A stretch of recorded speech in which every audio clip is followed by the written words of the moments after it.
This genius mage was destroyed by his own brother. After finishing the chapter, the reader could only think one thing.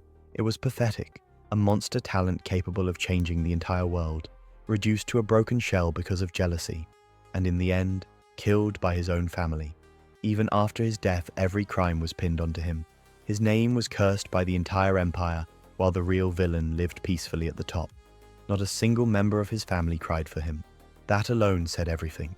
The reader tried to brush it off. After all, it was only a side character story. But the frustration refused to disappear.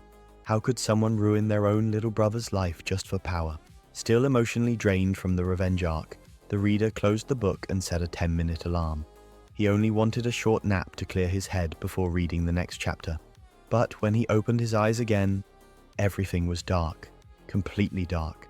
At first, he thought he overslept, but something felt wrong immediately. He couldn't see anything, not even his own hands. Panic slowly crept in as he touched the ground beneath him. Stone, cold, rough stone. His bed was gone. Then, clank, a metallic sound echoed through the darkness. The moment he moved his leg, chains rattled around his ankle. His blood instantly ran cold. Someone had chained him up. He forced himself to stay calm. No screaming, no panicking. First, understand the situation. The chains weren't tight enough to cut circulation, which meant whoever locked him up wanted him alive, at least for now. Then suddenly, voices. A line of light appeared in the darkness before the door slowly opened. The sudden brightness burned his eyes, and a gentle voice echoed through the room. "How are you feeling?" A man stepped inside. The reader immediately tried to ask for help, but the words that came out of his mouth weren't his own. Brother. His mind froze. Brother? He didn't have a brother. But before he could process it, his body continued speaking on its own. "I'm sorry. I was wrong. I won't do it again." Fear, desperation, terror. Those emotions weren't his. It felt like someone else's memories were leaking directly into his mind. Then the man frowned slightly. Luca. The moment he heard that name, everything clicked. Luca, the side character from the novel. The same genius mage destroyed by his older brother. The same boy poisoned for years under the excuse of medicine. The same boy who eventually died before ever reaching adulthood. A horrible realization crashed into his mind. He wasn't looking at a kidnapping situation anymore. He had reincarnated inside the novel, and worst of all, he became the doomed side character himself. His breathing turned uneven as the man continued talking softly. Apparently, Luca's condition had worsened recently. The medicine wasn't working anymore, so they increased the dosage. The reader almost laughed from disbelief. Medicine? There was no illness. Luca was perfectly healthy. The so-called medicine was actually poison designed to destroy his magic talent. In this world, magical power determined inheritance. The strongest mage became the head of the family, and Luca's older brother could never accept that reality, because Luca was a true monster. While ordinary children awakened magic around 6 years old, Luca was already using advanced magic at age 3. Everyone knew he would become the greatest mage in the family's history, so his brother decided to erase him before that could happen. Little by little, bottle after bottle, year after year, he destroyed Luca's body using poison while pretending to save him. And now, the brother held a new crystal bottle directly in front of Luca's face. Black liquid swirled inside with an eerie blue glow. A stronger dose, enough to possibly kill him immediately. One of the servants panicked. "Sir, young master!" But the brother silenced him instantly. Soon everyone left the room. Only the two of them remained inside the underground prison. Then the older brother smiled warmly. "You won't die, trust me. This is all for your own good." The reader's fingernails dug into his palms. This monster truly believed Luca's life meant nothing. Fear exploded through his body like a collapsing dam. His breathing became unstable, his vision blurred, and then a bright white light suddenly appeared before his eyes. Ding! Our guy wakes up no longer in his own world, but in the body of Lucas Ascanian, the official candidate for the title of the most unfortunate victim of an aristocratic family. And as if that wasn't enough, a system window with a survival quest pops up in front of my eyes. The situation is disgusting, to put it mildly. In front of him is a bottle of poison, and next to him stands his brother, the same guy who smiles like a saint but behaves like a demon with a degree in psychology. He calmly explains that Luca should drink the poison again to check the symptoms. That is, the brother literally says, "Come on, let's make sure you don't die too quickly." The hero quickly realizes that there are only two options: drink and maybe survive, or give up and die for sure. He chooses the poison, and while the insides are burning as if a bonfire has been lit in the stomach, the system suddenly gives out. Congratulations, the offer has been fulfilled. This is a real solo leveling moment. Waking up later, Luca discovers that the poison did not kill him, and the system now shows a full-fledged status window. And then the comedy of pain begins. The title is The Biggest Fool of the Empire, health is in the red, mental strength is in the red, luck is in the red. Bro literally starts the game with a debuff on existence. But the main blow is the Dawn 777 feature. The system reports that there are 777 days left before his death, and the chance of changing his fate is a measly 0.2%. That is, the world officially considers him almost doomed. It is here that the hero ceases to be a victim. Instead of panicking, he begins to think like a strategist. He writes down the plot of the novel, analyzes the connections of the characters, and decides that he needs strength, allies, and caution. He's not going to go directly to the main character. It's too risky. Instead, he chooses the person who will make the hero an emperor in the future. The system approves the choice and increases the probability of survival by another 3%. Our guy just turned a death sentence into a chess game. Our guy is finally starting to build his survival plan, and the first name he highlights in his notebook is Leonard Wittelsbach. And no, this is not just another random statistician. It is this man who will play a huge role in the victory of the main character in the future, and will be closely connected with the story of Lucas himself. Moreover, it is he who will later create a core booster from the very poison that Brother slowly uses to kill our hero. Bro has literally found a potential goldmine. However, to get to the right ingredients and knowledge, he will first have to establish contacts at school. And there's a little problem with that. The whole country considers him the local equivalent of the dark cultist. When Luca leaves the room and starts exploring the mansion, a real miracle happens. All conversations are instantly silenced. The servants fall silent as quickly as if someone has pressed the pause button. And then our guy finally understands the scale of the disaster. It turns out that his brother has been conducting one of the nastiest social experiments in history for 10 years in a row. He gradually spread rumors that Luca was connected to the Pleroma, an insane cult that likes to drink blood, steal magic power, and perform resurrections with inferior quality to Chinese assembly. That's not even the scariest part. This psycho was also playing the role of a caring brother. That is, during the day he defends Luke in front of people, and at night he creates new rumors against him. Bro literally staged a 10-year information war against his own younger brother, and the worst part is that everyone believed it. My father believed me, the servants believed him, the whole empire believed it, even Luca himself believed it. But our hero looks at the situation quite differently. Instead of depression, he thinks, so what? The more they avoid him, the less they will interfere. The logic is ironclad. After wandering for a long time, he gets to the library, where the system suddenly throws up a new quest. Now he is being offered to turn knowledge into a real skill, and that's where the real hamster student mode begins. Luca starts sorting through the books one by one. Combat spells, it's too easy. The story, uselessly. Forbidden arts, thank you of course, but when you're already considered a blood cultist, reading a cursing manual isn't the best idea. As a result, the eye falls on a book about divine power, and then our guy realizes that he has hit the jackpot. Divine power allows you to use special techniques, including mind control. Of course, he won't be able to control his brother yet. This monster is too strong, but forcing bystanders to keep their mouths shut, it already sounds much more interesting. In short, the less information will flow to the brother, the more freedom our hero will get. That's why he sits in the library all night and literally absorbs the book with his eyes. And the system is like this. Ding. Congratulate. The divine power attribute has been obtained. Our guy just discovered a new character class. The next day, the road to the academy begins, and here Luca gets another painful lesson about his reputation. It turns out that the journey does not take 3 days, but only 1. Why? Because the coat of arms of the Askenian family is on the carriage. All checkpoints simply wave their hands and let the crew pass on. And then the real circus begins. As soon as the carriage reaches the capital, the rest of the carriages begin to literally part to the sides. Children close the windows, people are turning onto other roads. Someone even screams in fear. It's only after a couple of seconds that Lucas realizes the reason. They are not making way for the Askenian family. They make way for him, because according to others, there is a potential maniac cultist sitting inside the carriage right now, who can start a resurrection ritual in the middle of the street at any moment. Realizing this, our guy just starts laughing, not because it's fun, but because the level of absurdity has already broken through the ceiling. But instead of getting upset, he makes a mental note. Someday he will switch places with his brother, and then he will see how this holy actor will feel in the place of the universal outcast. On the way, the system issues a notification again. It turns out that the study of divine power counted as part of the quest. The statistics have increased slightly, literally by a fraction of a percent, so little that an ordinary person wouldn't even notice the difference. But for Lucas, every bit of strength is important right now.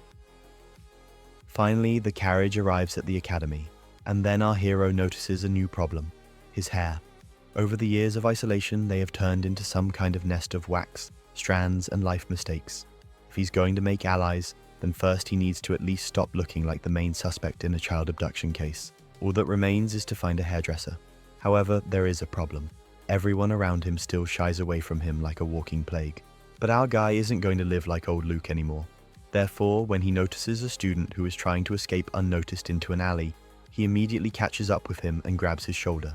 The poor guy almost gets a heart attack, and Lucas smiles the friendliest smile he can and says, "I'm sorry, I need to ask you something," and judging by the student's reaction, he is already mentally writing a will. Our guy is finally completing his first big quest. Ding! The system confirms the completion of the task. Chapter 1 is completed. The next chapter opens. And if earlier Luca was just trying not to die, now a full-fledged survival game begins. The first thing he does is look in the mirror after getting a haircut, and then an unexpected discovery occurs. It turns out that under a layer of hair, wax, depression, and years of gaslighting, there was a completely normal guy hiding. Not a handsome man of the level of the main character of romantic manhwa, of course. But he's no longer the #1 suspect in the infant sacrifice case. Our guy literally got an appearance buff through a barbershop. But poor Melvin, who helped him find the salon, still behaves as if he were being led to execution. Every question Lucas asks causes him to have a new panic attack. When Luca asks his name, he reacts as if he's about to be interrogated using forbidden magic. At some point, our hero even begins to feel like a school bully. However, not for long, because watching Melvin try to stay as far away as possible is still a bit funny. After reaching the dorm, Luca finally unpacks his things: books, clothes, educational supplies, and a box of medicine. That's the medicine. That is, by poison. Next to it is a letter from my beloved brother, and that's where the real hypocrisy masterclass begins. The letter literally consists of, "I was so worried about you. I'm so sorry. I almost killed you by accident. Take care of your health. May God protect you. With love, your brother." Bro has been poisoning a man for 10 years in a row and then writes a postcard like a caring mom. Even the film industry has not seen such a level of acting. But one line catches Lucas especially strongly. "I'm sure you know what needs to be prioritized." Yes, he knows now. That's why the medicine box is locked up. Not because he's going to keep drinking them, but because it's future evidence against my brother. After that, our guy decides to check the state of his core. The effect of the poison has almost subsided. Theoretically, magic should work. He raises his hand. Red mana begins to gather around the fingers, and bang! It's like being stabbed in the chest with a red-hot knife. My knees are buckling. It's getting hard to breathe. But he understood the main thing. Magic still exists. The poison did not destroy him completely, so the plan is working. It remains to wait for the weekend, when the effect of the poison will finally subside, and then it will be possible to proceed to the next stage. Exactly, to Leo. The next day, Luca goes to the academy, and immediately notices the strangeness. No one is avoiding him. No one is running away. No one crosses themselves at his appearance. For a second, it seems like a miracle has happened, and then one student notices his face, and literally takes off like an Olympic sprinter, and everything becomes clear. They just didn't recognize him after the haircut. It turns out that the old hairstyle was so terrible that it was a separate identification mark. Cruelly. On the way, Luca remembers the main problem: Leonard Wittelsbach, the guy he wants to make an ally of, and the guy who can't stand him. And the reasons are quite funny. Once upon a time, Leo admired Luca. He saw his talent. I saw the potential. But then the rumors started. The strangeness began. Luca began to shut down. He stopped showing his abilities. And as a result, in Leo's eyes, he turned into a man who simply threw his talent in the trash. Therefore, Leo's attitude now looks something like this. You disappoint me. Not hate, not fear, just a huge disappointment. And this can already be fixed. When Luca enters the classroom, the noise immediately subsides. 100 eyes immediately turn in his direction. That's when the voice is heard. Look at that. Have you decided to live longer? Our guy doesn't even raise his head right away. because he knows the owner of that voice perfectly well. Leo, the golden boy of the academy, excellent student, a favorite of the teachers, genius, pretty boy, the owner of maximum social skills. In short, a character that authors usually make the main character. And it is his system that needs to be turned into an ally. At this point, a new window appears. Make Leonard Whittlespark your ally. Period of execution, 168 hours. Reward, survival. Penalty for failure, death. This is a real quest from a psychopath. Our guy was literally given a week to make friends with a man who hates him. The first lesson begins. The history of magic. And the professor turns out to be a real raid boss of the conversational genre, he says. And he says. And he says. An hour passes. Half the class is already asleep. The other half is in a near-death state. Even the walls of the auditorium look tired. Finally, the professor decides to enliven the audience with a question. At which meeting was it decided to make it mandatory for magicians to participate in the annual Eucharist? Silence. Dead. Absolutely. No one knows the answer. The professor is already beginning to suffer from his own existence. And then Luke remembers the book about divine power. The one I've been cramming all the way. He knows the answer, but there is a risk. Any unusual activity can attract your brother's attention. On the other hand, his brother himself recently advised him to improve his grades. It turns out to be a funny situation. If you find fault, there will be nothing to find fault with. Our guy makes a decision. He raises his head, and he speaks calmly. The second cathedral of Lighterum. The class freezes instantly. All. Everything at all. The professor looks as if he has just seen a talking dragon, and the professor himself just can't believe it for a few seconds, because the man everyone thought was a useless idiot had just answered a question that no one else could answer. But Lucas is only interested in one person. Leo. He looks at him, and for the first time, he doesn't see contempt. Not a joke. Not an annoyance. And a surprise. A real surprise. And then the system happily issues a new message. Ding. A special reward. Hint. Check the probability of survival. And apparently, our guy just took the first real step towards turning his whole life around. After answering the lesson, Luca immediately checks the system. And indeed, the probability of survival has increased. Not by 10%, not by 5, not even for 1, by only 0.1%. But for a person who started with almost zero chances, it already looks like a victory. Our guy finally gets confirmation. He's moving in the right direction. So, it's time to stop playing the role of a downtrodden ghost, because there is one problem. To destroy your brother's reputation and rise to the top yourself, you can't always remain a local meme of the empire. Sooner or later, my brother will notice the changes. He will set up an observer, he'll come in person, or he'll come up with some other dirty trick. Therefore, there is no time to build up. The first days of study are quiet. Luca barely sticks his head out. Instead, he spends all his free time in the library continuing to study divine power. While the others are relaxing on the weekend, our guy is literally farming the experience. And finally, Monday comes. The first full-fledged practical lesson on magic. And this is dangerous territory, because it's getting harder to hide your changes. The professor leads the students to the training ground, and the magic demonstration begins. One student, second, third, fourth, spells fly in all directions. And then Luca notices something interesting. Leo. Before that, he seemed like just a smart and popular guy. But now it's becoming obvious. This guy is a real monster. When it's his turn, he literally stands out from the rest of the course. Not a statistician's level. Not the level of a talented student. This is already material for the main character's team. Our guy looks at it and mentally understands. Yeah, not everyone becomes a friend of the protagonist for nothing. Meanwhile, the traditional school ritual begins in another part of the playground, discussing Lucas behind his back. As soon as he changes his appearance, half of the academy starts building conspiracy theories. One says, this is the first time he looks like a human being at all. The other one responds, I just saw his face. The third one starts to worry at all. What if he just decided to start drinking blood more professionally? Bro literally cut his hair. But the locals already suspect preparations for world domination. Rumors about the pleroma are so ingrained in people's brains that any change causes them to panic. And the worst part is that there are those who really believe in it. One of the students almost breaks down.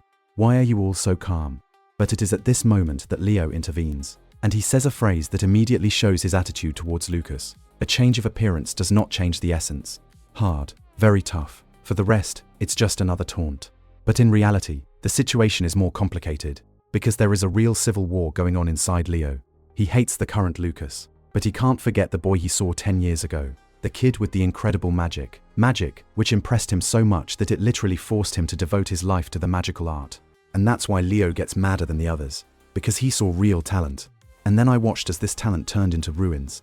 In his eyes, Luca looks like a man who voluntarily threw the treasure in the trash, and it annoys him more than any rumors. But after the class meeting, a new problem appears. Lucas has changed, and too much. The gait has changed, the look has changed, the manner of speaking has changed. It was as if he had become a different person, and the little hope that Leo has been trying to crush for years is beginning to stir again. And suddenly, does that bow still exist? What if he comes back? Leo himself tries to push these thoughts away, but it turns out badly. And finally, the moment of truth comes. The practical exam continues. One student after another demonstrates the spells. Everyone is waiting. They're counting. They whisper to each other. When is Lucas's turn? Because no one believes that he is capable of using magic. Nobody at all. Some are sure that he will just embarrass himself.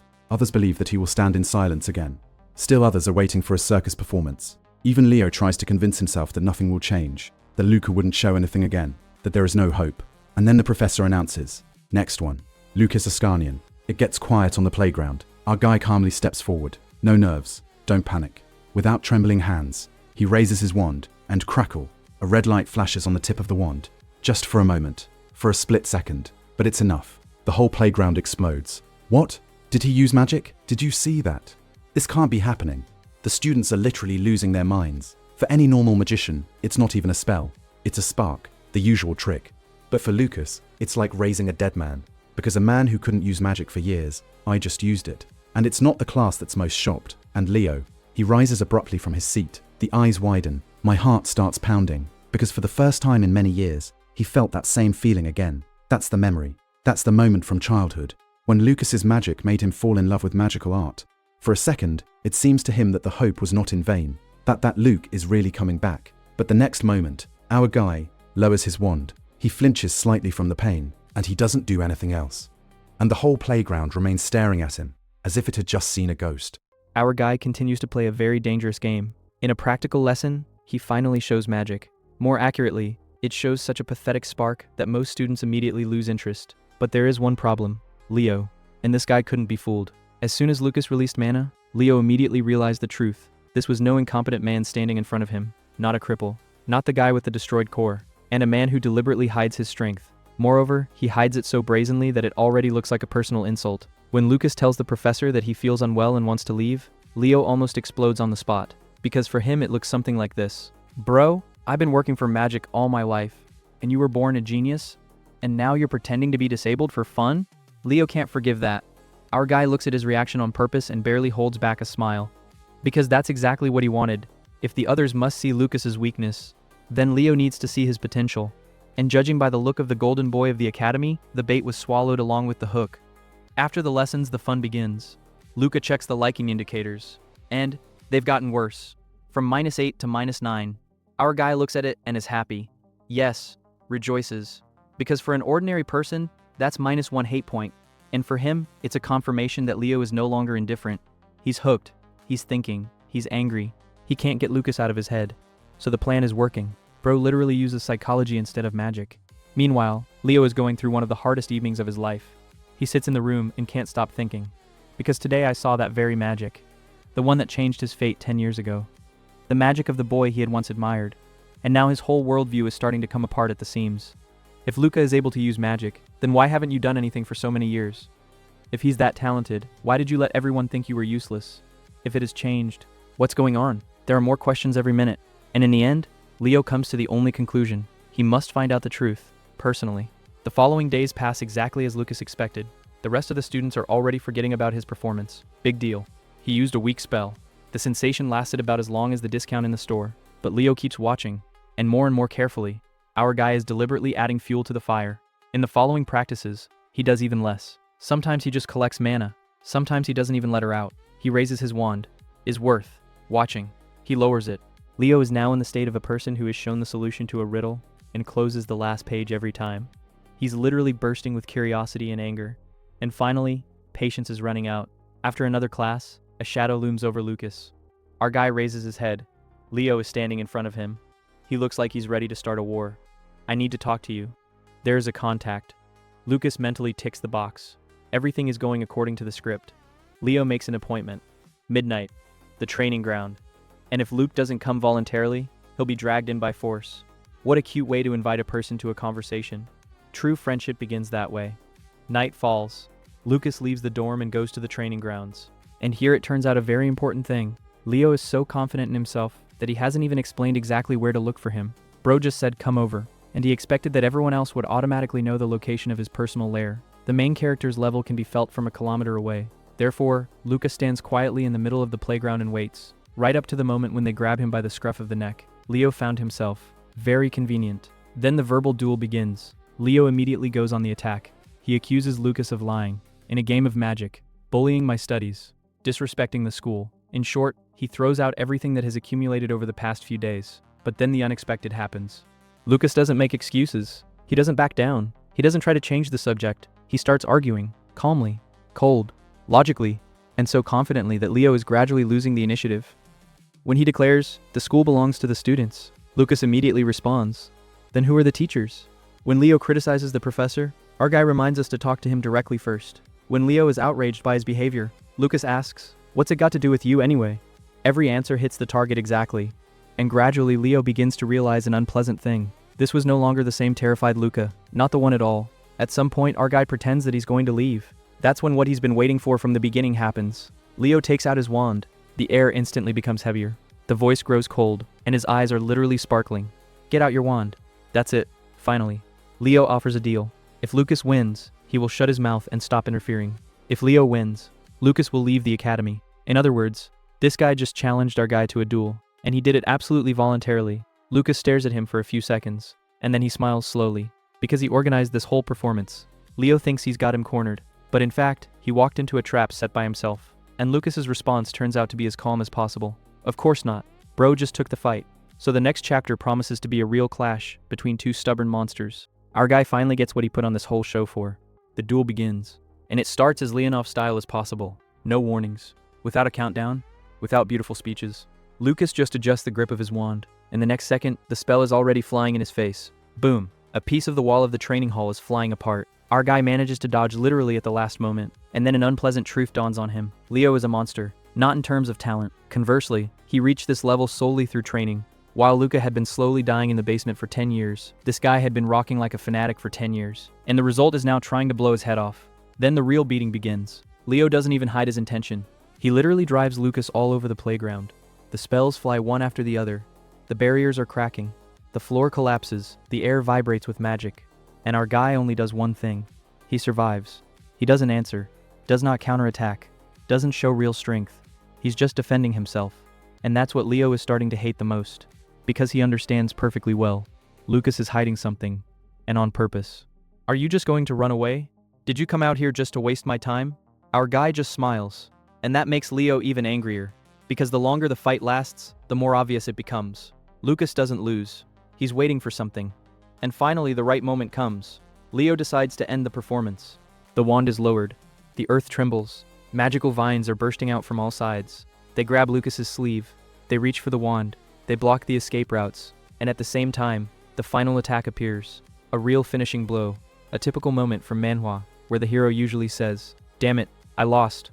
But not today." Because that's exactly what Luca wanted. Our guy rips his hand out of the grip of the vines. The thorns dig into the skin. Blood is coming out on the sleeve. The magical flow is being disrupted. But it's too late. The spell is activated. Boom. The two attacks collide. The training hall literally explodes from the shockwave. The dust rises to the ceiling. The floor is covered with cracks. Visibility disappears. And Luca is already preparing for a new attack. Because Leo is not the type to stop. But nothing happens. Strange. It's very strange. When the dust clears, the cause becomes visible. Leo is lying on the floor, with blood on his forehead. And then our guy understands. This psycho didn't dodge on purpose. He deliberately took the blow, voluntarily, with his own face, to make sure, to feel it, to check it out. Bro literally got the opportunity to dodge and said, "No, I'd rather catch it with my forehead." A real fan of magic, without treatment, without registration. Luca tries to help him up, but the situation is only getting worse. Because Leo starts laughing. Not nervous, not hysterical, but really happy. Like a man who had been searching for a treasure for 10 years and finally found it. That's it. What? That's what I've been waiting for. And then the revelation begins. It turns out that 10 years ago, it was Lucas's magic that inspired Leo to dedicate his life to magic. All these years, he remembered that moment. I remembered that power. I remembered that boy. And now he finally saw her again. In fact, Our guy has now accidentally fulfilled the childhood dream of this madman. But then the full raid on the psyche begins, because Leo is asking, hit him again. Yes, seriously. One more time. Voluntarily. To make sure that everything happened for real. Our guy stares at him for a few seconds, and he understands a terrible thing. This was not just a talented magician. In front of him is a magic addict. Hit me again. No. Please. No. Just one more time. You could die. But it's beautiful. Bro is literally trying to subscribe to receive combat spells in person. In the end, Luca just knocks him out with a sleep spell. The most effective way to argue with fanatics. Then he sits down next to her and looks at the ceiling. Mission accomplished. Leo took the bait completely. The system is practically counted. The future hero's most important ally is already on the hook. And the best part, he doesn't even know how much they're going to use him. Luca looks at Leo sleeping peacefully and smiles to himself. Because right now, this guy looks happier than he has in the last 10 years. And our hero is already making plans for his future. In short, Leo thinks he's finally found a friend. Lucas believes that he has finally found a very useful tool. The beginning of a wonderful friendship, or very high-quality exploitation of human resources. Leo wakes up in the morning. For a few seconds, he tries to figure out if yesterday's fight was a dream. Then he sees Lucas, and he understands. No, everything is real. The magic was real. The duel was real. No. So the rumors about Pleroma are a lie. That's a lie. Can you use magic? I can. And all these years he could? He could. Leo's face grows darker with each answer, because the picture adds up to one huge word: deception. Someone was methodically ruining Lucas's life. For years. And finally the main question sounds. Then why? Why did you live like this? Why was he patient? Why did you let this happen? Why was he hiding his power? Why was he silent? And that's where our guy gets it. The moment has come. He leans closer, looks straight into Leo's eyes, and he utters a phrase that will completely turn the whole story around. Then promise me one thing. Which one? Don't tell anyone. For me, it's a matter of life and death. It's at this point that Leo finally stops being just a classmate, because now they're going to let him in on a secret that will destroy the original plot of the novel, which means history is officially starting to go off the rails. Our guy is finally showing his cards, more precisely, part of the maps, because if you tell the whole truth at once, Leo will either go crazy or try to stage a coup d'etat today. That's why Luke starts with the main thing. First, promise me you won't tell anyone. Leo looks at him as if he's about to hear a confession of belonging to the Pleroma, but after a short pause, he nods anyway, and even adds, I swear by God. Our guy just sighs. Bro is about to tell a family drama, and this one has already activated the divine contract. After that, Luca gets to the point. I was born with the most powerful magic in my family, and my brother wants to become the next head of the family. There is silence for a few seconds, and then Leo's face slowly begins to change, because he's not an idiot. He doesn't need to explain further. In the world of magicians, the strongest inherits power. If the younger brother is stronger than the older one, then the younger brother becomes a problem. A very big problem. And suddenly the whole story comes together. Wait a minute. Yes. You can't use magic because of your brother? Exactly. Leo is still trying to find an excuse. But he wasn't going to kill you, was he? And then Luca just takes out a bottle. That's the one. Medicine. Poison. Slow execution in a beautiful package. Leo takes the bottle and examines the contents carefully. The glowing liquid looks suspicious even without the magical formation. And for a person from a family of doctors, the picture becomes quite unpleasant. What is it anyway? The medicine that my brother sends me every month. After it, my core is blocked, and trying to use magic turns into torture. Leo's face gets paler with each new sentence, because now he begins to understand the scale of what is happening. This is no longer a family conflict, not envy, not a struggle for inheritance. This is a 10-year murder attempt. And then Leo asks a question that runs through the mind of any normal person. Why didn't you just stop drinking it? Our guy just grins, because the answer is even worse. When Luca was a child and refused to take medicine one day, he lost consciousness. He woke up after his brother told him the story of the supposedly killed wolf, and then the punishments began. Hunger, isolation, locked rooms, and not only on my brother's orders. My father also participated. And that's where Leo finally breaks down, because up to this point, he was still trying to find a rational explanation. Now there are no more explanations. There is only madness. The worst comes later. When they start remembering the rumors, a vampire, the cannibal, the Pleroma, the cult, blood rituals, all the accusations that Luca had been living with for years. And suddenly a question arises. What if your brother did it too? Most likely, at this point, Leo literally grabs his head, because his whole world is starting to fall apart. He hated Lucas, condemned him. He looked down on me. And now it turns out that Luca has been a victim for most of his life. Moreover, the victim of such a cruel scheme that it even sounds implausible. Leo's first reaction is, we need to inform the investigators. That's why Luca wanted to talk to him in advance. Because a good person always wants to act right away. But good people often forget one thing. Villains also know how to prepare. Therefore, the onion quickly cools his ardor. There is almost no evidence my brother must have prepared backup options. Any hasty action can end in disaster. Fortunately, it takes Leo a couple of seconds to figure it out for himself. Another advantage of having brains. After that, the conversation suddenly turns in another direction. Leo begins to remember all your bullying, all the barbs, all the times when he pointedly despised Lucas. And gradually his face turns red, out of shame, because suddenly it turns out that for years he had been putting pressure on a man who was already on edge. Our guy is quietly watching this process. Eventually, Leo lowers his head, and for the first time, he truly apologizes. Not for show, not for the sake of feeling better, but sincerely, for everything. For last year, for contempt, for the fight yesterday, for judging someone else's life without knowing anything. And that's where Luke responds unexpectedly. I can't forgive you. Leo flinches, but Luke continues. Because it's not my decision. And then it gets a little sad, because the real Luke is still the person who has lived these years. If anyone has to decide on forgiveness, it's him. Our guy is just a temporary tenant in this story. After that, the atmosphere becomes too heavy, so Luke decides to change the subject. And he remembers yesterday's fight. More precisely, one very interesting detail. By the way, you started practicing magic because of me, didn't you? Silence. An even longer silence.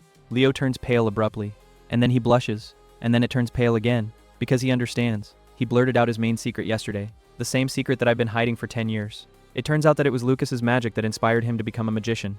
Not the parents, not teachers, not an academy. Lucas.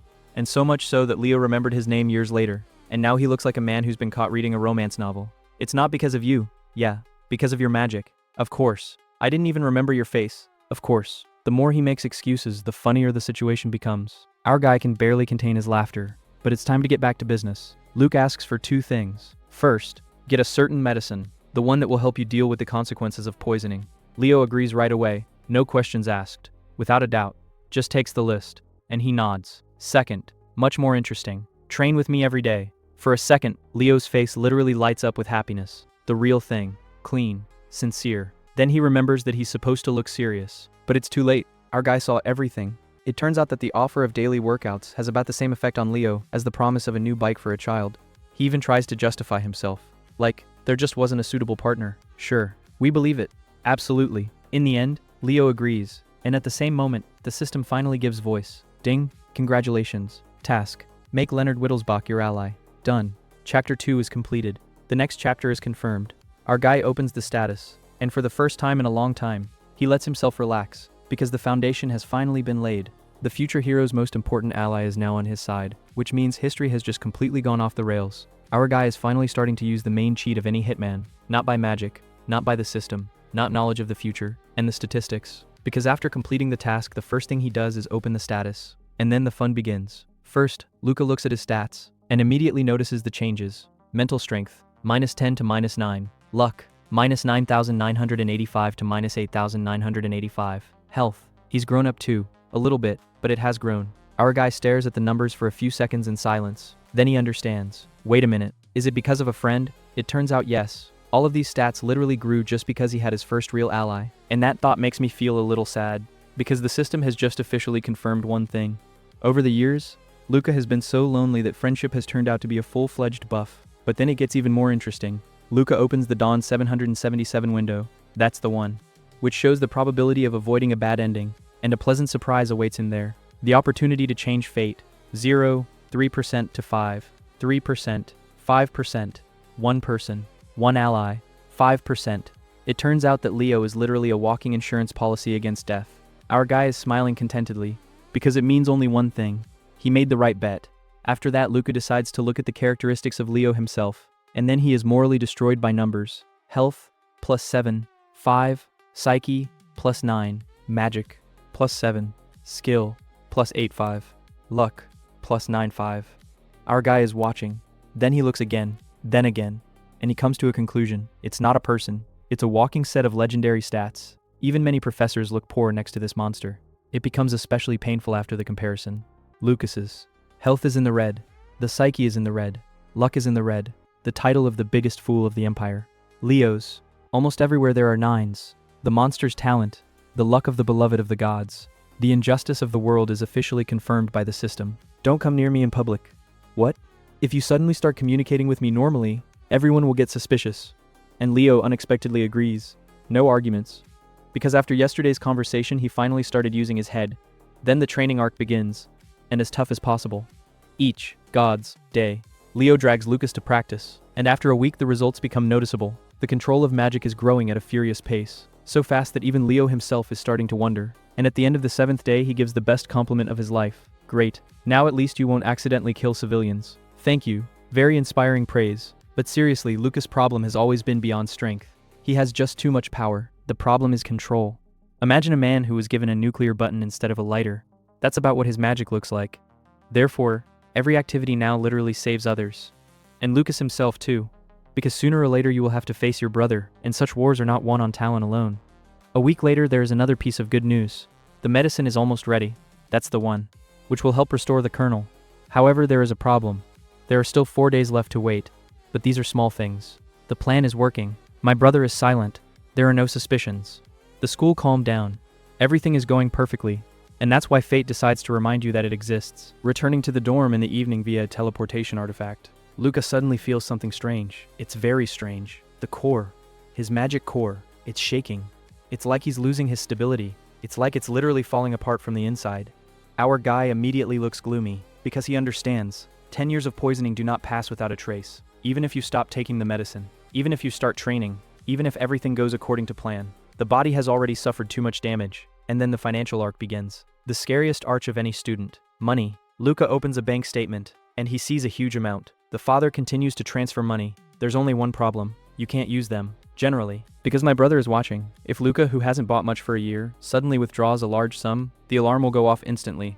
Therefore, an unpleasant conclusion arises. You need to earn by yourself. And then the novel's knowledge turns back into a cheat code.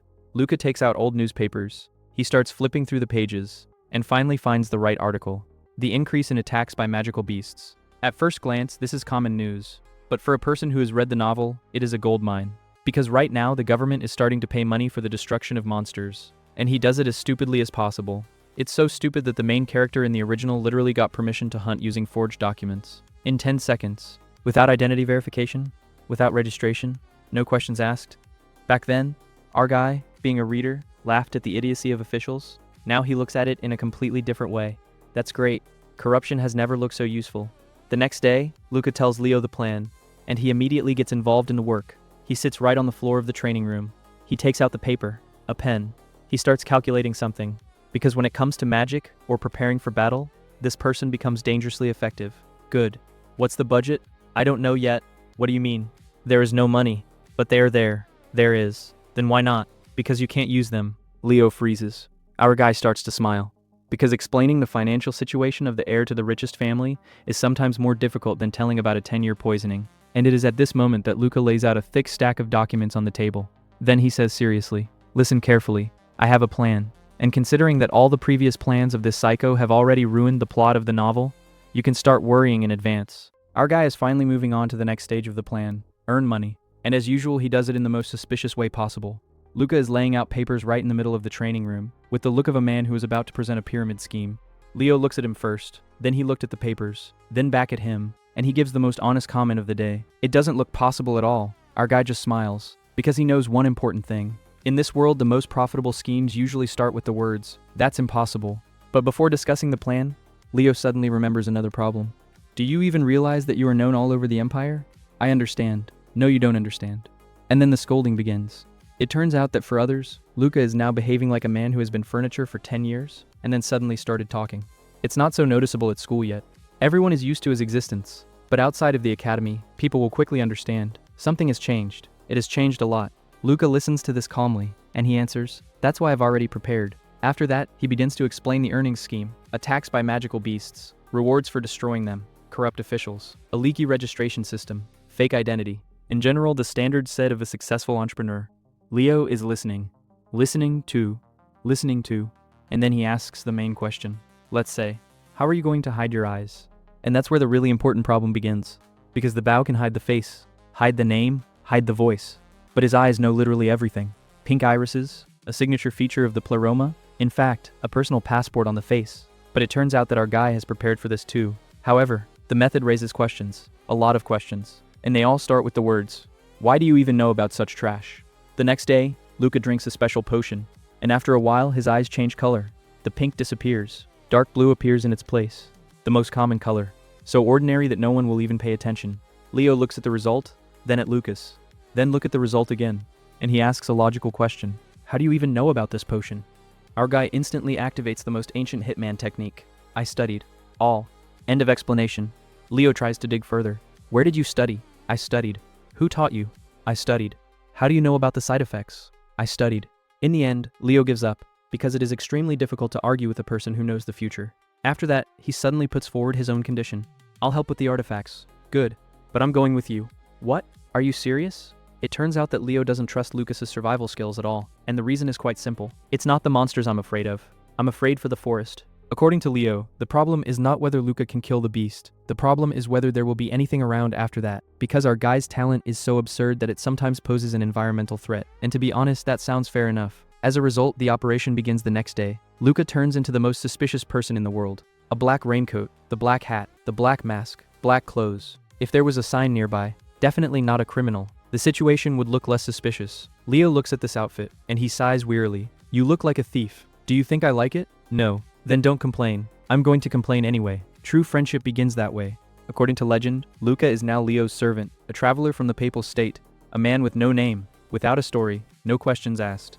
The main rule, talk less, because the more Luca talks, the more problems there are. After a while, they reach the local office of the security bureau, and then something begins that no one expected. The building looks terrible. It's not too bad. It's not old, not running. Namely, it's terrible. It was as if he had been gambled away twice. Leo looks at the structure, then he checks the address. Then he looks back at the building. Are we sure we're there? Yes. Are you sure? Yes. It looks like a barn, so we're here. Then it gets even better. They're knocking. There was no reaction. They knock harder. A small window opens. An extremely displeased face looks out of it. What do you want? We came to work. Bang. The window closes. Leo freezes. Completely. Because for the first time in his life, he was literally sent through the door. After a few seconds, the door opens again. But now the man looks like he's seen angels. I'm sorry. Sorry. Come on in. It turns out that there are almost no people who want to work here. Therefore, any volunteer automatically becomes a national treasure. The funniest part starts later, when the manager offers them a weapon. Swords, spears, axes, anything. To which Leo calmly takes out his wand. We're magicians. The manager turns pale. Because it turns out one amazing thing. Real magicians never came here. Generally. Not once. For all the time. Only locals. Only mercenaries. Only people who need money. In fact, the state program was based on the honest word and desperation of the peasants. Leo is facing reality outside the world of nobles for the first time, and it looks like he suffered critical damage to his psyche. He even tries to ask further questions, but the manager immediately shuts down, because there's a noble standing in front of him. And such things are usually not told to nobles, especially if you want to move on with your life. As a result, Luca quickly changes the subject, gets permission, gets a pass through the barrier, and they finally go hunting. A real hunt. They walk through the forest for a while. Everything is calm, suspiciously calm, and suddenly Luca stops, sharply, without warning. Wait, what? Blood. Where? I can smell blood. Leo doesn't feel anything, generally, but he already knows one thing. If Luke tells you to stop, it's better to stop. Therefore, he immediately raises the barrier, and he follows. After a few minutes, they find the source of the smell. And that's where it gets nasty. It's very disgusting. Purple rats? Dozens. Hundreds. The mutated ones. Rotting ones. They're crazy. They are literally eating each other alive. Blood, pus, meat.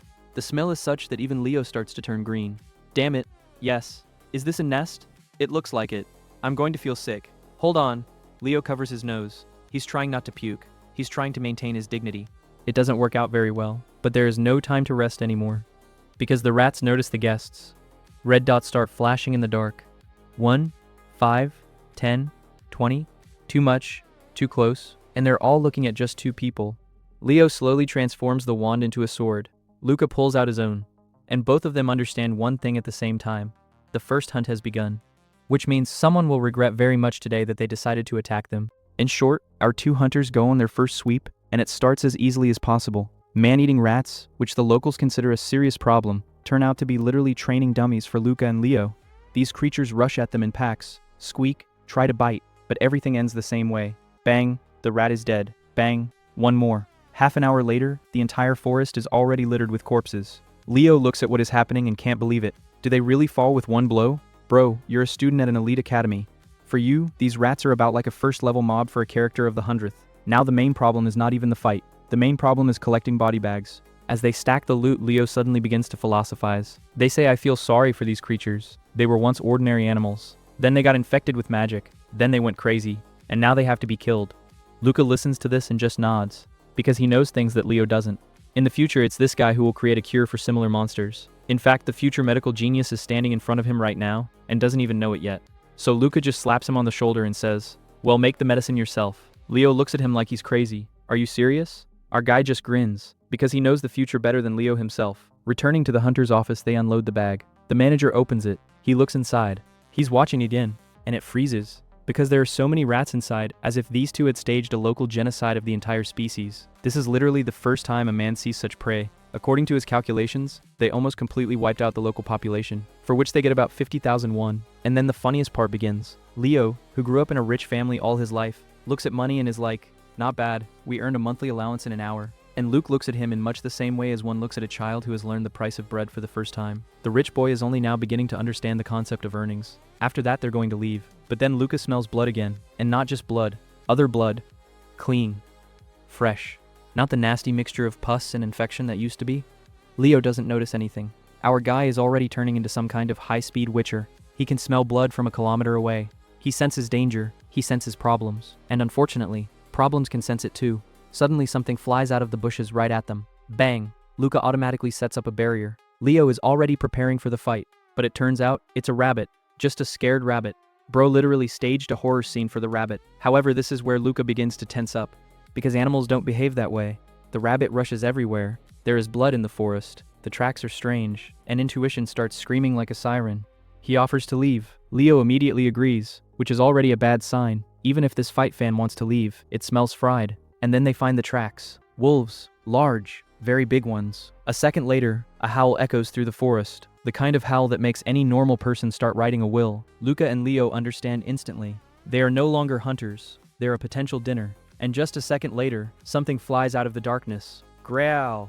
Bam. The creature crashes into Luke's barrier, and so much so that the protection cracks. And then Luca understands. This is no longer an ordinary beast. Not even close. To examine the enemy, he launches a flash of light. And this is where the real Resident Evil begins. A wolf stands in front of them. But not exactly a wolf. He has a huge goat horn. Someone else's feet. Other people's body parts. The whole body feels like it was put together by a drunken alchemist at 3 in the morning. Leo looks at this wonder of nature, and literally freezes. This, Luca finishes for him. A chimera. And that's where it really doesn't get funny, because chimeras don't appear on their own. Someone created them. Someone deliberately mixed up the animals. Someone was conducting experiments. But there is no time to think.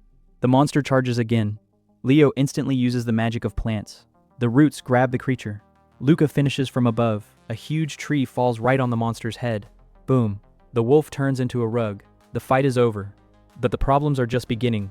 As they inspect the carcass, Luca notices an important detail. Traces. The same footprints they had seen before. They don't match. At all. If it's a wolf, then why were there traces of another animal before? Leo doesn't understand at first. Then he gets it. And his face looks like he saw the price of tuition after the discount. Because the answer is obvious. It was a pack. An ordinary wolf pack. Only instead of wolves there are chimeras running around in it. Luca speaks calmly. If we're lucky, there are fewer than 10 of them. And after the word lucky, the worst usually begins. Because at that moment, new red eyes start to light up around the forest. 1, 2, 3, 4, more. A growl comes from the darkness, from all sides. And our guys understand one simple thing. If they ran away now, the pack would follow them straight to the humans. That leaves only one option. Luca creates a huge red spear in his hand. He looks into the darkness. He looks at the approaching eyes. And he speaks calmly. Well then, so we'll have to kill them all, before dawn. And that's how an ordinary rat hunt suddenly turns into the beginning of a real boss raid. Bro, this is where the real business begins. Luke's arc, but instead of opening a coffee shop, our guy decides to farm money on monsters. After a week of training with Leo, Luca no longer looks like a man who might accidentally blow up half the neighborhood while trying to light a candle. The skill has grown, the control of magic has become much better, and most importantly, he is finally starting to make real plans against his brother. And then our guy opens the newspaper, and he sees interesting news. The number of magical beast attacks increased dramatically, and the Bureau of Magical Security is so competent that it decided, well, can someone figure it out for themselves? That is, the government structure literally outsources the killing of monsters to random people. The main character of the novel had already used this hole in the system, and Luca immediately understands. Oh, free money. He comes to Leo and lays out his plan. Leo reads the papers. He looks at Luca. He looks at the papers again, and gives out. It sounds like complete nonsense. Our guy just smiles. Because he knows things that Leo doesn't. Exactly. The local security agency operates at about the level of the village barn. Leo immediately raises the main question. Do you even realize that half of the empire knows you? And it's real. Luca is not some kind of no-name. He's literally a local meme. Everyone knows the pink eyes of the Pleroma family. Everyone knows his face. Even if he wears a mask, anyone will see the iris and immediately say, "Oh look, it's that empire's biggest fool." But Luca has already thought it all out. That's where Leo comes in. He's making a special potion. The stuff is so murky that even the old folks of the Wittelsbach family rarely use it. A side effect? It changes the color of magic in eyes. In short, a temporary cheat code to hide your identity. After the potion, Luca's pink eyes turn dark blue. It's almost impossible to recognize him now. Bro literally activated the mode, a secret identity from a cheap superhero movie. After that, Leo suddenly asks to take him with him. The reason? Very noble. At least officially. I don't trust your skills. Actually, this guy just wants to take a closer look at Luke's magic. A fanatic of magic remains a fanatic of magic. The next day, they arrive at the local branch of the agency. And then the circus begins. The building looks like it was forgotten to be demolished 20 years ago. The main character of the novel called this place Ruins. Luca now understands why. They're knocking. A window opens. The most displeased face looks out of it. "What do you want?" "We came for cleaning." Bang. The window closes. Leo stands there in complete shock. The guy literally got a door in his face. A second later, the door opens again, and the same guy is already smiling as if he saw relatives. It turns out that there are about as many people who want to hunt animals as there are those who want to voluntarily jump into a volcano. Therefore, any client is greeted as a savior. Then it turns out an even more fun thing. The local branch hardly checks documents at all. Generally. No way. Luca and Roman's reader were once equally blown away by this level of security. Because anyone can literally come and say, "I'm a magician," and they'll believe him. When the manager finds out that there are real magicians in front of him, the man almost falls to his knees. Because magicians have hardly come here all the time. All the previous hunters were ordinary people. Yes, ordinary people. Who went to kill magical beasts? Because the government has decided to save the budget. The bureaucracy of the moment simply reaches the level of the final boss. After getting a pass through the barrier, Luca and Leo go into the forest. At first, everything goes smoothly, and then Luca stops abruptly. Wait, he can smell blood. Leo doesn't notice anything, but our guy already understands. Something's wrong. They're moving on, and they find a real nightmare. There are rats everywhere, but not really rats anymore. Some kind of purple mutants covered in pus and blood. They are literally eating each other alive. A horror-level picture. Even Leo is starting to turn pale, and this guy usually only thinks about magic, so the situation is really disgusting. They understand the main thing. They are not natural animals. Someone changed them on purpose. Someone is creating chimeras. And this is a completely different level of problems. And as if that wasn't enough, new eyes begin to appear out of the darkness. Red. Lots of red eyes. A lot of red eyes. Our guys understand. They had just found more than just monsters. They found the pack. And this pack has already decided that tonight's dinner is Luca and Leo. In short, the money farm suddenly turns into a real raid boss arc. In short, our guy Lucas is calmly walking through the school and suddenly hears students discussing some mysterious blue-eyed hunter behind the stairs. And then it hits him. Rumors have already spread throughout the academy faster than spoilers for the anime finale. It turns out that everyone is discussing him and Leo after their hunting trip. Some people build conspiracy theories. Others are sure that Leo's mysterious companion is some kind of hidden aristocrat. Still others generally believe that this is a foreign magician from the Papal State, under a false name. And our guy just stands on the sidelines and thinks, yes, you can't even imagine how much worse it is. It's especially funny that he signed up with his real last name. Just not aristocratic. Bro literally hid in full view of everyone. The real 007 agent of the budget version. By lunchtime, the situation becomes even more fun. Now students are running all over the academy and yelling, "The blue-eyed hunter goes hunting again tomorrow." Lucas is already choking on air, because this is the first time he hears this new title. The blue-eyed hunter. Bro opened the status window to check if it was a hallucination. And what do you think? The title has really changed. Now instead of the previous shame, there is something like, the hunter? That is, the system is literally like this. Do people call you that? Well, here's a new title. Lucas looks at it and understands. Great, now I'm a legend of urban mythology. But if Lucas was just given a weird nickname, then Leo is going through real hell right now. He was literally surrounded by journalists. 5 newspapers, 3 interview requests, hundreds of questions.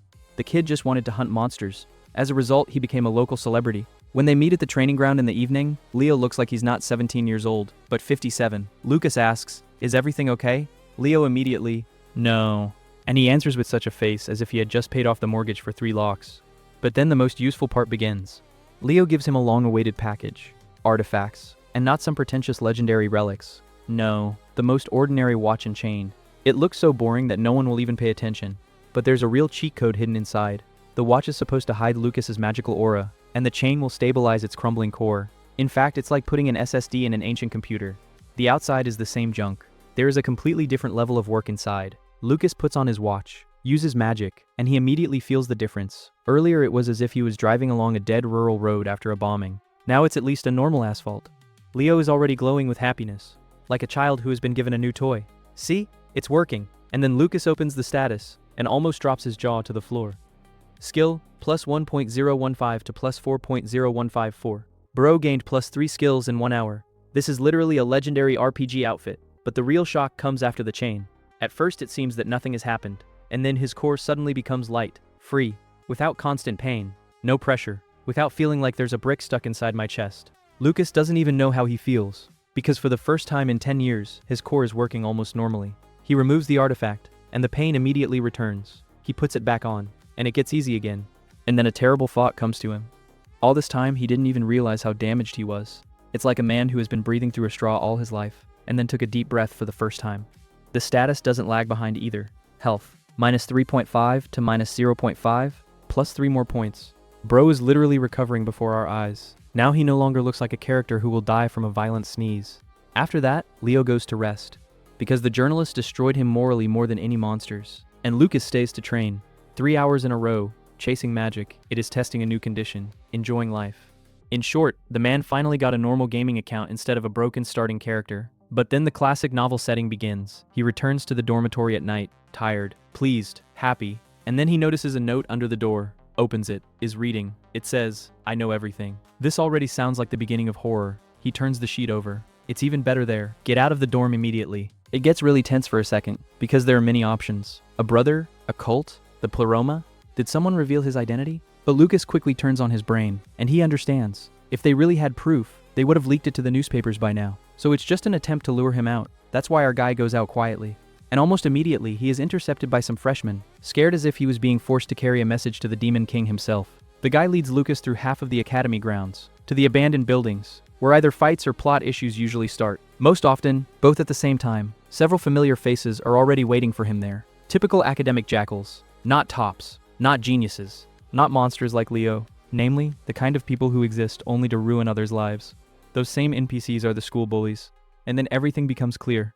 There is no conspiracy, no investigation, no hunting for the hunter. These clowns just decided to check if Lucas was still the same patient. One of them comes up and starts pushing. "You've changed. I've become too confident. I forgot my place." The other one laughs. The third agrees. The fourth one is generally trying to look scary. In short, a losers club meeting. Lucas listens to them and suddenly relaxes, because he understands. It's not a threat, it's garbage. They don't know anything at all. Not about hunting, not about the pleroma, not about his plans. They just want to assert themselves. And that's when our guy finally calms down. Because instead of a global crisis, all he got was school bullying. After monsters, cults, and a psychopathic brother, this is about the difficulty level of a training mission.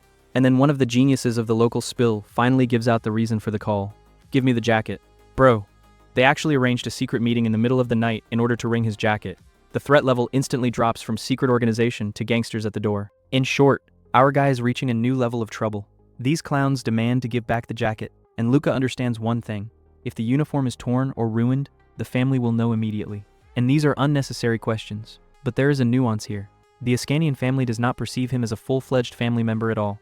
The Empire literally divides the concepts of Ascanian and Lucas. While the real heir appears somewhere on the horizon, everyone bows. And for most people, Luca is just a strange guy with a last name. Therefore, our hero looks at the situation as calmly as possible. Type, "Would you like a jacket? Take it away." And just throws it on the ground. And these geniuses begin to happily trample on the form with their feet. Bro, they're really acting like villains from a third-grade high school drama. One jumps on the jacket, others laugh. The third one is encouraging. Lucas stands and looks at it with such a face, as if he was not in a magic academy, but in a kindergarten for the especially gifted. And then a terrible thought comes to him. These types are so dumb that they don't even understand the consequences of their actions. They literally mock a man from a great family, and are sure that nothing will happen to them. Intelligence is about the level of decorative bricks. Then one of the heroes of the local circus grabs Luca by the collar. And that's where the fun begins. The kid was expecting to see old Luke, the downtrodden guy who turns pale from any pressure. But instead he gets a completely calm look. Our hero leans closer and says, "What? Will you see my tears and feel like a winner?" It's a direct blow to self-esteem. The chalice system literally freezes, and then his ego finally breaks down. Then you'll never win. Oh, that's psychological damage. The guy immediately reaches for the wand. And instead of words, It triggers magic. Boom. Luca flies into the wall. School diplomacy is over. The academic version of the UFC has begun. The others are even a little tense. Type, hey, we actually wanted to do everything quietly, but the main genius has already caught the main character's syndrome and decided to show his strength. He comes closer and begins to moralize. And then there's a moment that almost made me fall out. This guy starts telling Luke that he should take an example with Leo and the blue-eyed hunter. That is, literally from Lucas himself under the mask. Bro is now explaining to Luca why he needs to become like Lucas. This is a level of comedy that cannot be invented on purpose. Lucas stands and listens to his own motivational speech from the side. Learn from the blue-eyed hunter. He benefits the society. Be like him. Our guy is barely able to keep from laughing at this moment. This is literally a meme situation where Superman is told how cool Clark Kent is. But then it doesn't get funny anymore. These idiots begin to explain that they really want to help Luke. Yeah, when a school bully says the word help, it's usually time to run. 3 of them grab his arms. Luca is already thinking about knocking everyone out with magic right now, but he's still holding out. And so the gang leader takes a lump out of his bag. At first, it's not clear what it is. Then it becomes clear. A live rat. And then the level of abomination breaks through the ceiling. It turns out that it was these clowns who once spread the rumor that Luca eats rats for the sake of magic. And now we decided to arrange a check. They literally stick an animal in his face and say, "Come on, eat up, I'm serious." They actually brought a live rat to force a man to eat it. At this point, it becomes clear that their level of mental development has finally left the chat. Luca looks at them like they're psychiatric patients, and they continue. We just want to help. Maybe you can use magic after that. Maybe it will work? Bro, this is not bullying anymore. It's some kind of dark ritual of the village shamans. They begin to unclench his jaw. The rat is brought directly to the mouth. The situation is getting so ugly that even Luke is seriously considering setting up a local Armageddon. And that's when it all comes to the limit. Bang! A bright red flash flashes. A real flashback from Call of Duty. Everyone starts yelling. Some fall to the ground, others are clutching at their eyes. The third one doesn't understand what's going on at all. And Luca finally breaks free. He's breathing heavily. It rises. And then for the first time in the whole conversation, he looks really angry. Very angry. He picks up a handful of dirt and stones from the ground. Then he grabs the main freak by the collar. And now the roles are changing. A few seconds ago, these guys felt like hunters. And now they're starting to realize that for some reason, the prey is looking at them like the boss of the final raid.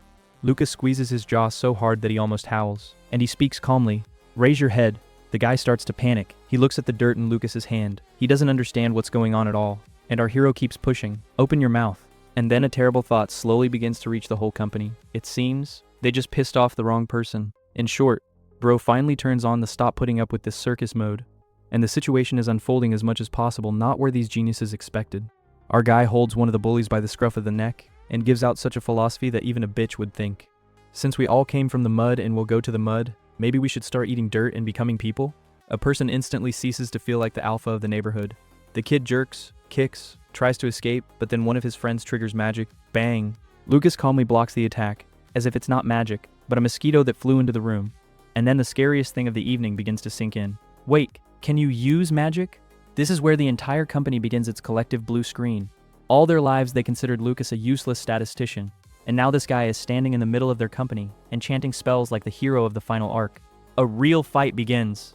3 of them pour magic on him at the same time. The only problem is that their attacks work about as effectively as a water pistol against a tank. Lucas puts up a barrier, reflects spells, counterattacks, and he literally starts taking these guys apart for spare parts. One flies back. The second one falls face first into the mud. The third is bound by magic. Moreover, Lucas himself does not look angry. He looks annoyed. Type, are you seriously that weak? And it turns out to be much more offensive for them than any blows. One of the students is already sweating like before an exam, because he finally gets it. Lucas doesn't just know how to use magic. He uses it much better than they do. And this guy's only been studying magic for a while. It turns out to be the most humiliating mathematics. They've been training for years. He's been training for a couple of weeks, and he still throws them on the ground. It's literally when you've been playing an MMO character all your life, and a newbie comes in and accidentally does more damage. Meanwhile, Lucas continues the educational process. One turns over with a kick. The other is pinned to the ground. The third one generally begins to turn in his friends faster than the witnesses during the interrogation. It's not me. He started it. Bro couldn't even stand the first episode. After that, Lucas gets to the main clown of the evening, the one who tried to make him eat a rat. She takes the wand from him. He looks at her and gives out, "It's not a bad thing. When there is no talent, you have to buy equipment." Chayla almost has a heart attack, because this is coming from a guy they've been calling useless for years. And then the real revenge begins. Lucas picks up a handful of dirt from the ground again, grabs the bully by the collar, and he speaks calmly, "Eat it." Everyone is hanging around. The kid looks at the dirt, at Lucas, back to the mud, and he understands that today karma has come for debts. He starts asking me to stop. He promises never to bully again. He's trying to negotiate. But Lucas is already in boss mode. No way. Then he finishes them off with the most terrifying argument. If they don't do what he says, he'll just tell the school everything that happened today. And then the panic begins. Because everyone understands. If the story about the attack on Lucas Ascanian comes up, the exception will arrive faster than the owl from Hogwarts. Especially if his father finds out. The guys have an emergency board meeting starting inside their heads. And after long calculations, the main culprit comes to the conclusion. Eating dirt is still more profitable than being excluded. Yes. The situation has come to this point. The man really opens his mouth, going to eat the earth. And then Lucas looks at what's happening and says, "Wait a minute, are you seriously going to eat this?" Everyone's brain freezes. Spit it out. It's disgusting. It turns out that our guy wasn't going to force him to eat dirt at all. He just showed how absurd their own proposal with the rat looked. That is, bro turned the perfect mirror. He made the man feel the idiocy of the situation himself, and it turned out so effectively that it already hurts to look at it. After that, the bully finally loses his temper. He swings, and he punches Lucas in the face with all his might. Blow. Lucas's head jerks to the side. Everything is blurring before my eyes. A bruise is guaranteed. But then the scariest thing happens. Lucas starts laughing. Don't get mad. Don't scream. Laugh. And that's where absolutely everyone gets scared. Because a normal person doesn't behave like that after a blow. And then one of the students lying down suddenly realizes the horror of the situation. Don't hit him. It's too late. Lucas calmly holds his head and smiles. Because now he has something that wasn't there before. Proof. Present. The visible. Reinforced concrete. Now it's not just a conflict anymore. Now it's an official attack. The student immediately turns pale. He tries to justify himself. This is a mistake. I didn't mean to. And then Lucas finishes him off with the last sentence. Thanks for this mistake. It is very convenient to have evidence. And at that moment the poor guy understands. He had just dug his own grave with his own hands. Our guy is sitting in front of 3 local bottling geniuses and just enjoying the moment. Seriously, the expression on their faces is so beautiful right now that it can be sold as a collector's item. It's been almost 2 hours since the start of the nighttime showdown. Lucas looks at his watch and realizes it's time to end the show. Bro calmly takes out his wand, points it directly at the forehead of one of the students, and activates the spell that he was cramming to the point where he was already sick of these words. Enter through the narrow gate. And then the real cleaning of the hard drive begins. At first, the student stupidly blinks his eyes, looks around, as if he had just left the skating rink after 10 hours without sleep, and then just turns off and falls face forward. Bam! The others immediately start yelling, "What are you doing?" But our guy is working on a no-nonsense system today. Another spell. Minus consciousness. Minus the memories. Minus the understanding of what is happening. In fact, Lucas is currently signing up for a free subscription to Amnesia. This magic erases everything related to its use. A red light? While. A wand? While. Magic? Never heard of it. However, there is a side effect. You can accidentally delete something else useful. So Lucas looks at these 3 and thinks, I hope I didn't make them any dumber. Although, to be honest, it was already difficult to worsen the situation there. After processing 3 brains at once, his head starts to split. Bro understands the simple truth. He urgently needs to improve his stats, because now he looks like a character who has invested all his points in intelligence and forgotten about endurance. It opens the status window and sees a pleasant surprise. The mental strength has grown, just half a point, but for a man who literally survives in hardcore mode, it's already a celebration. Lucas immediately starts making plans. Exams are a month away, and that's where the main problem comes in. He wants to pump magic. And the university is like this. No, my friend. First, history, literature, and other academic pain. But grades are also needed. High scores are a reputation. Reputation is an influence. Influence is an opportunity to twist others as you want. So Lucas decides to use the situation to his advantage, and he's already starting to come up with schemes. But here, a voice is heard from above. Impressive magic. Lucas immediately raises his head. There's a guy on the roof, and he stands so calmly, as if watching the new anime season from the best place in the cinema. Our guy immediately gets tense, because there was no one there before. This guy literally appeared out of nowhere as the final boss in the cutscene. Lucas is already reaching for his wand, but the stranger starts waving his arms. Wait, I'm coming down. Then he jumps off the roof, strengthening his legs with mana. And she lands so confidently, as if she does it every morning before breakfast. I'm Nark Farnese, an exchange student from the Papal State, and then Lucas gets a little surprised. Because he doesn't remember such a character in the original plot at all, or this guy was so unimportant, or the plot has already started to change the route, and this already sounds like the beginning of problems. The drug addict starts talking, and suddenly turns out to be as friendly as possible. So friendly that Lucas even opens a window of favor, and he sees +7. Our guy is watching again, then again, because the positive favorability for him now looks like a legendary item with a 0.001% chance of falling. What has he ever heard of me? And then the drug explains. It turns out that the rat that started the whole fight belongs to him. That is, Lucas has literally saved his pet now. That's why the guy is grateful. The drug addict picks up the animal, checks its pulse, and exhales. Then he takes out his wand. Lucas is already preparing for the unexpected, but instead of attacking, Narc also starts editing the memory of the students lying down. Bro is also a fan of mental tricks, and then Lucas finally understands. This guy is far from a simple statistician. Therefore, he opens his status, and he almost laughs, because the characteristics of the drug look like someone's cheating account. High health, high magic, high mental strength, the precognition trait, the perspicacity trait. In fact, he is facing a character who simultaneously reads the plot and spoilers, a real monster. And it is at this moment that the system message appears. Make the best choice. Lucas has a choice. Make this guy an ally, or keep your distance. But our guy doesn't even think for long. It's better to keep strong people around. It's easier to observe this way, because the most dangerous snake should be right in front of your eyes. He chooses a union. The system immediately counts the task, and the probability of survival increases by another 1%. 1%.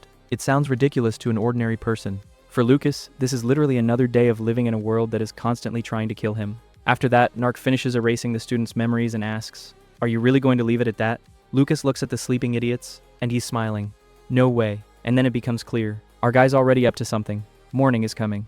A trio of losers wakes up in a clearing. At first, they don't understand what's going on at all. Then they start remembering. Or rather, they're trying to, because the memory now resembles Swiss cheese after the explosion. One suddenly feels a salty taste in his mouth, and immediately begins to panic. What do I need? Have they fed the earth? Another remembers Lucas. The third remembers that he was lying on the ground. Then they start putting the puzzle together, and gradually the terrible truth dawns on them. They lost. We lost to a guy who officially can't even use magic. The atmosphere in the room is so heavy that it can crush concrete. They're trying to come up with excuses. They build theories. They discuss grades. They discuss the evidence. They discuss denunciations. In fact, an emergency meeting of the club, how not to get kicked out of the academy after the most shameful defeat in life, is currently taking place. And in the end, they decide to keep quiet, because no one remembers anything. So technically nothing happened. An ingenious plan. Simply magnificent, if it wasn't for one small but. The next day, they enter the classroom, and they immediately understand. They're dead. Not literally, for now. Because Lucas appears in the doorway, and he looks like he survived a meeting with a team of villains from some senin yesterday. His face is bruised, bandages, traces of beatings, a complete set of school violence victims. The trio immediately break out in a cold sweat, because yesterday, when they left, there was definitely no such thing, and now the evidence is literally walking around the classroom on two legs. One of them whispers, "We didn't hit him." The other is already mentally writing a will, and then the worst happens. Lucas leaves his bag, unfolding. He walks right up to them. He puts his hand on the shoulder of one of the guys, and he's smiling. Not just smiling, the same smile that usually starts the revenge arc in anime. And that's when the poor guy finally understands. The real problems are just beginning. Our guy comes to class 10 minutes before class starts, and then the real performance begins. As soon as he opens the door, the whole class immediately notices his face, because Lucas specifically came in the form of a victim of maximum level school bullying. Bruises, bandages, traces of beatings, the complete set. Leo looks at him and literally freezes. What the hell? Moreover, his face reads something like the following. Bro, I missed one episode. When did the new season start? But Lucas just walks by, because his goal today is not lessons. His goal is psychological terror. He immediately finds yesterday's geniuses with his eyes, the ones who wanted to give him a fun night out, and he waves his hand affably. Did you get there okay? The boys instantly turn into statues. They still have holes in their memory. They remember the fear. They remember the humiliation. They remember that something terrible happened, but I have no idea what exactly. In fact, their brains are now working like a broken USB flash drive. And then Lucas comes up to one of them. He puts his hand on my shoulder, and he says with a smile, "Take the bags, sit next to me." The poor guy looks at him like he's just been invited to lunch by the final boss. Why should I? Lucas just smiles. That smile. And a second later, the four of them are already sitting next to him. Bro literally got a free minion squad through one act of violence and 2 drops of psychological trauma. The biology lesson begins. Lucas asks for their rating. It turns out that the guys are hanging out somewhere in the 40s, out of 50. Our guy immediately gives a critical blow to self-esteem. So you won't be able to understand the material anyway, but you're actually 48. And then the funny part begins. Lucas doesn't even argue, because old Lucas really was a walking academic disaster. But the new Lucas is already playing a completely different game. He points to the notebooks. Write down every word of the teacher.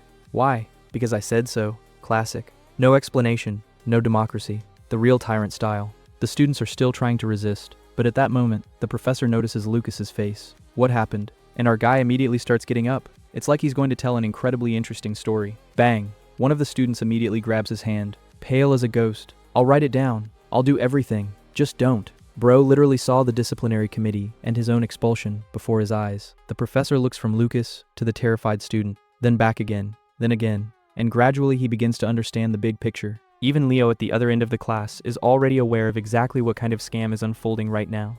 But Lucas just smiles. It's okay, just a little fight between friends. Friends, sure, about the same friends as Gojo and Sukuna. The lesson ends. The four of them look like they were manually copying an encyclopedia.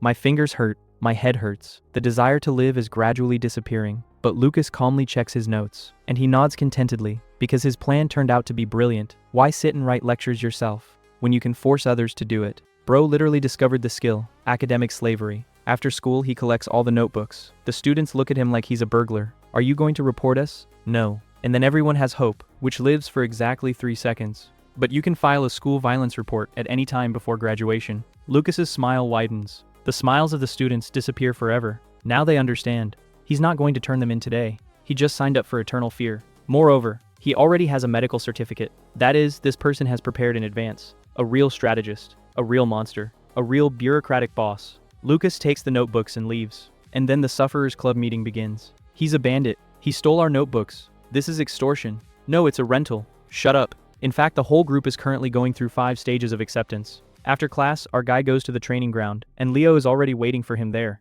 What happened yesterday? Lucas answers as honestly as possible. Well, almost. I got hit a little bit. A little bit. Bro literally forced people to eat dirt and got a personal army of scribblers. But technically he was really hit a little bit. So I didn't lie formally. Leo looks at him. He looks at it again, and he asks the main question. Did you win? Our guy breaks down and laughs, because the answer is obvious.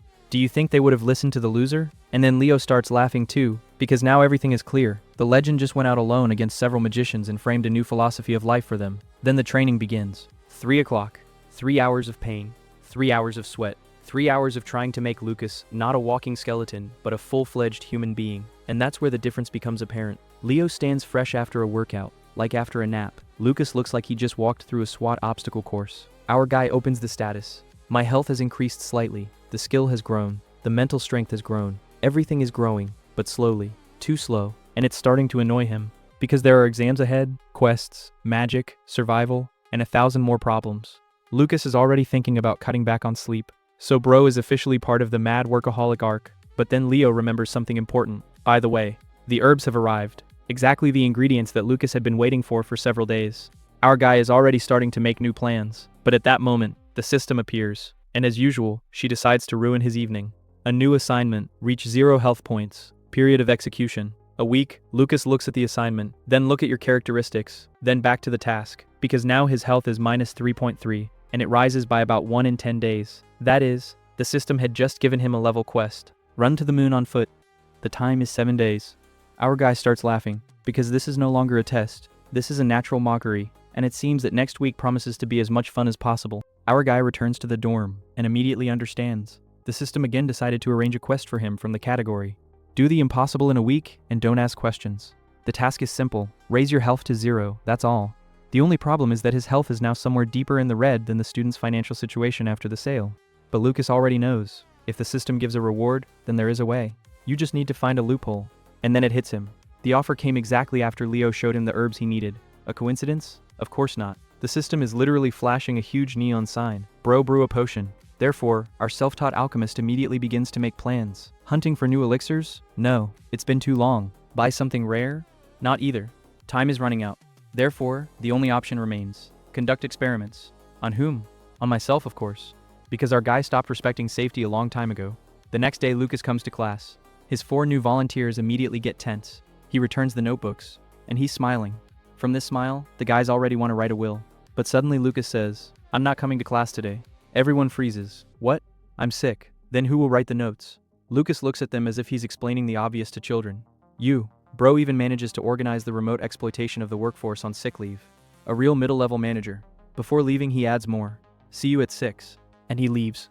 And the 4 of them are left sitting with the faces of people who have just signed a lifetime contract.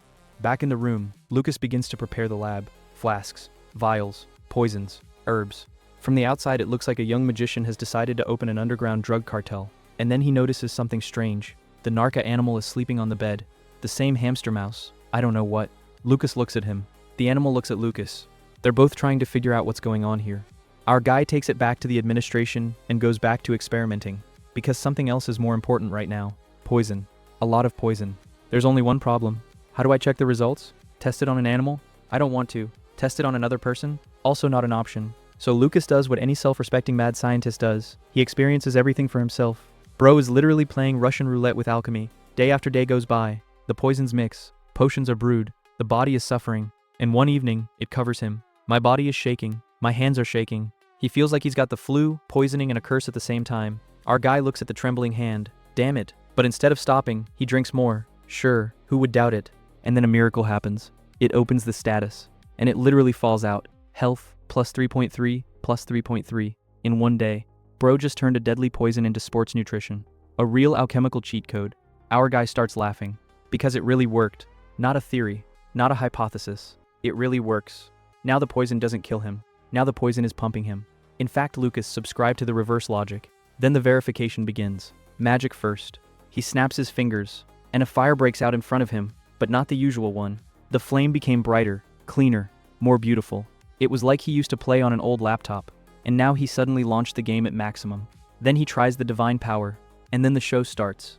White light spreads across the room. The curtains are swaying. The air shimmers. Lucas looks at the result and understands. Divine power generally feels stronger than ordinary magic. In fact, Bro accidentally opened the demo version of the Holy Emperor's regime. After that, he starts brewing more potions. Still. And more. And more. But when the health rises to the limit, the core starts to hurt. The body says, "That's it, brother. Slow down." So Lucas records the result. With the artifact, its maximum is now about 6.5. Not bad. It's pretty good. And then the most unexpected part of the chapter begins. He hears a sound. Pip. Lucas looks around. Pip. And he sees the same animal. The one I personally returned to the administration. Bro literally completed the delivery quest. And the hamster took and used fast movement. Our guy raises it with magic. He's going to take it back again. Opens the door. And then he hears a voice. "Wait." Lucas freezes. He looks around. No one. The voice again. "Wait. Listen to me first." Our guy is starting to suspect that he's completely lost his mind. Because the voice comes from the animal. From a damn animal. Lucas looks at him. The animal looks at Lucas. The world looks at this outrage and is silent. Our guy is calling status. And then something even crazier happens. A window of characteristics appears for the animal. Name. Share. Favorability. Plus 10. The maximum. Even a lot of people don't like Lucas that much. And a random hamster is already ready to die for him. A true legend. They start talking. And it turns out that the share is really reasonable. However, the intelligence is about the level of a 5-year-old child. But still, he says that he can only talk to those with compatible divine power. Before Lucas, he had only had one such person, a drug addict. That's why the animal is so attached to him. It also turns out that he ran away from the administration because of a terrible tragedy. He needs holy water, and the staff gave the usual one. In fact, the staff almost caused a national-scale energy crisis. After talking to his new furry ally, Lucas takes him back. Again, hoping that this time the animal will stay in place. A naive person. And then a week of real madness begins. Magic during the day, training night, then magic again, then more training. A dream? Forget it. Rest? You haven't heard. Our guy is literally entering solo leveling mode. He's getting stronger every day. Every day the characteristics grow. Every day the system watches and rubs its hands together. And finally at dawn, after another training session, a familiar window appears in front of my eyes. Ding. The task is completed. Lucas looks at the message. Then again. And only then does he understand. He did it. In a week. Raised my health to 0, completed the quest, received a special award. Bro literally won the battle against his own disability. And the worst part? This is just the beginning of a new chapter. Our guy is finally completing that crazy quest. That's the one, where the system looked at its characteristics and said, raise your health to 0 in a week. And by some miracle, this psycho really did it. After several days of training, alchemical experiments, and voluntary poisoning of one's own body, a cherished window appears before one's eyes. Ding. The task is completed. Lucas looks at the message, then again. Then he starts waiting for the reward, because after such a hell, the system is simply obliged to produce something legendary. At least a cheat skill, at least a divine ability, at least a piece of immortality. And then the reward appears. The system informs, get a special trait. Our guy immediately perks up. That's it. Now something of the Master of Magic level will drop out. Or the Eye of Truth, or at least the Descendant of the Dragon. A stack of glowing sheets appears in front of him. Lucas reaches out to them. And, ding, acquired trait, charm, silence, complete silence. Lucas looks at the inscription. The sign looks at Lucas, and they're both trying to figure out who's bullying whom right now. Bro almost died a few days ago. He drank poison by the liter. I slept less than the Minecraft server, and as a reward, he received the talent of an extrovert. In fact, The system handed the magician a networking course, but then he opens the description anyway. And then an unexpected twist begins. It turns out that the line is not so useless. It increases people's favorability, and it also increases persuasiveness by 20%. 20%. Our guy instantly changes his mind, because magic is good, but being able to convince people to do what you need to do is even better, especially if you live in a world where half the population wants to kill you. Lucas understands immediately. It's not a combat ability, this is a political weapon, and very unpleasant. In fact, bro got the passivity of the main character. Meanwhile, Pi continues to terrorize his life. This furry teleporter got so attached to Lucas that he literally moved in with him. The administration has already returned the animal back 8 times. 8. But every time this little cheater uses divine power and reappears in Lucas's room. Pi runs on my shoulder and screams, "Today is drug day. It's a drug day." The energy of the golden retriever in the hamster's body. Our guy stopped resisting a long time ago. During this time, Lucas learns a lot of strange things about the drug. For example, it turns out that this guy doesn't like noodles. The usefulness of the information is about 0, but Pi tells it with such seriousness, as if revealing state secrets. It's Narc's first official day in class, and then it becomes clear how popular this guy is, as soon as he appears. And the whole class starts swirling around him. "Can you play ball? Are you good at sports? Are you really the best student? Will you save us at the competition?" Bro didn't even have time to sit down, and they're already trying to recruit him into a sports team. The real main character, because there is an eternal war in the academy. 2 groups of students, first class, second grade, and there is an endless competition between them. Evaluations, sport, tournaments, grade, anything. In fact, this is not an educational institution. This is Jujutsu Kaisen for excellent students. And now everyone is looking at drugs as a secret weapon. Lucas, meanwhile, returns the notebooks to his personal slaves. Ahem, the assistants. Well done. The guys look at him through the eyes of people who survived the war. They still don't seem to have recovered from last week. And then the most interesting thing happens. The drug addict notices Lucas, smiling, and he waves his hand. The whole class instantly falls silent, completely, because no one understands why the local ideal student is suddenly friendly to the local monster. People's worldview is literally breaking down. After class, Narc approaches Lucas, apologizes for the share, thanks him. Everything is as polite as possible. And then he tells me one funny thing. It turns out that the students had already warned him. Be careful. Lucas may be a pleroma. He's dangerous. Don't mess with him. In short, the class decided to give a free survival briefing. Lucas asks, "And what did you say?" The narc smiles. I said I don't think it's true. Our guy gets interested right away, because this is the first person in a long time who doesn't automatically try to turn him into a monster. And then Lucas understands. It's time to talk seriously. They meet in the dorm in the evening. Pi joyfully jumps between them like a child on a family holiday. And the real interrogation begins. Lucas immediately lays out the main trump card. I can hear Pi. The narc immediately chokes on his tea. Literally, because it's a surprise even for him. It turns out that he knew that Lucas was using divine power, but I didn't think it would be that much. Then the conversation gets even more interesting. Lucas asks, "Why did you decide to hide my magic?" Narc responds as simply as possible, "Intuition." And that's when Lucas gets it. No, it's not just intuition. This is his insight trait. Bro is literally walking around with a legal version of the plot radar. And then Lucas asks the main question, "Why don't you consider me a pleroma?" And the answer is unexpected. The drug addict calmly begins to list the rumors. You drank animal blood. You killed the servants. You sucked the magic out of people. Shortly, Lucas has a reputation for eating babies when he was a kid. But then the narc says, I don't believe it. You didn't kill anyone. You didn't do it voluntarily. And most likely he used to believe these rumors himself. A critical hit, because it hits right on target. Our guy has really been living this lie for a long time. And for the first time, someone saw the situation correctly, without proof, without investigation. I just got it. And then the drug finishes off completely. Adrian Iskanian is not a normal person, is he? Bam. Immediately in the top 10. Bro had almost unearthed the root of all of Lucas' problems in one conversation. The brother who had been ruining his life for years. Lucas looks at him, listening to him. And then he finally realizes one thing. This guy is dangerous, very dangerous. Too smart, too observant. He understands too much. But that's exactly why. He should definitely be kept close by. Because the most useful allies are those who see the truth, even when the whole world is blind. Our guy is finally solving the drug issue. After the conversation, he sits and replays the whole situation in his head, and the output is as simple as possible. This type needs to be kept close by. Yes, he's dangerous. Yes, he has some crazy abilities. Yes, it reads people better than the tax service reads bank transfers. But that's exactly why it's useful. In fact, Narc is a walking lie detector with elements of predicting the future. You can't lose such an ally. Lucas looks at the fork in the road again. Those are the two paths. And then he notices an important thing. Unlike the quest with Leo, there is no death option here. Generally. Not a single one.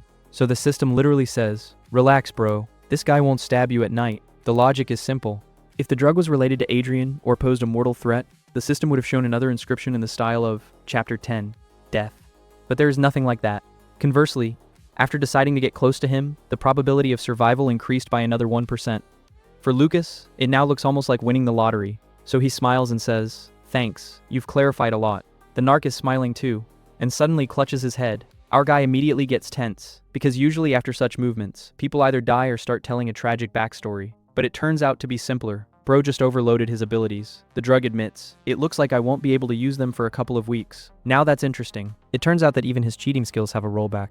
Not an ultra instinct, but rather a trial version of an ultra instinct. If you use too much, you get a migraine. But what surprises Lucas the most is something else. Narc doesn't hide his abilities at all. He just takes it and tells it. Just don't tell anyone, and everything. The trust of the legendary rank level. After that, Lucas gives him the medicine. Pi gets his share of attention, and the whole company disperses. Because there's a new quest ahead. The end of September. Monthly certification. For most students, this is a routine check. It's a potential disaster for Lucas. Because a year ago, he was officially the weakest magician of his level. The last place. The absolute bottom of the rating. But if you check it now, well, let's just say, some teachers may have a heart attack. That's why our guy decides not to show up. Generally. Let them write a report better, then they accidentally discover that a local disabled person has suddenly turned into a hidden boss. The school is in full swing. Students are running everywhere. Everyone is going to the test site. Those who know how to use the warp fly away with magic. Those who don't know how can ride in a carriage. And that's where the strangest ride of the day begins. They find themselves in the same carriage. Lucas, Leo, a drug addict, and a Cher. In fact, a team of main characters has gathered. The only thing missing is the anime screensaver. As soon as the carriage starts moving, Leo immediately puts on sound insulation.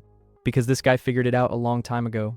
If Lucas is around, there won't be a calm conversation. And then it turns out that Narc already knows some of Lucas's secrets. Leo freezes slightly, because for him it looks like this. I've been friends with him for months. This guy showed up a week ago, and they already trust him with secrets of the level of high treason, unfairly. It's very unfair. The Narc then talks about his abilities, insight, foresight, and Leo instantly tenses up, because it's literally the skill set of a person who might accidentally learn too much. In fact, bro got a premium subscription to the story, but the Narc quickly explains, "I'm not going to hurt anyone," and Leo calms down a little bit, quite a bit, because only a madman can fully trust a person with such a set of abilities. Or Lucas, which is almost the same thing. When they arrive at the training ground, everyone departs on their assignments. Lucas completes his report faster than the others. Then he gets bored. And then he notices something strange. A few people in the distance are constantly looking in his direction. They're whispering. They're discussing something. Too often. It's too suspicious. Pi immediately makes a conclusion. Are they looking at me? The self-esteem of this animal is simply cosmic. But no, they look at Lucas. And very active. After a while, Pi returns after scouting. Yes, this fluffy lump really went to spy. A real Secret Service agent. And it brings information. People are discussing Lucas. More precisely, its changes. Everyone noticed that he had changed since the second year. Too different.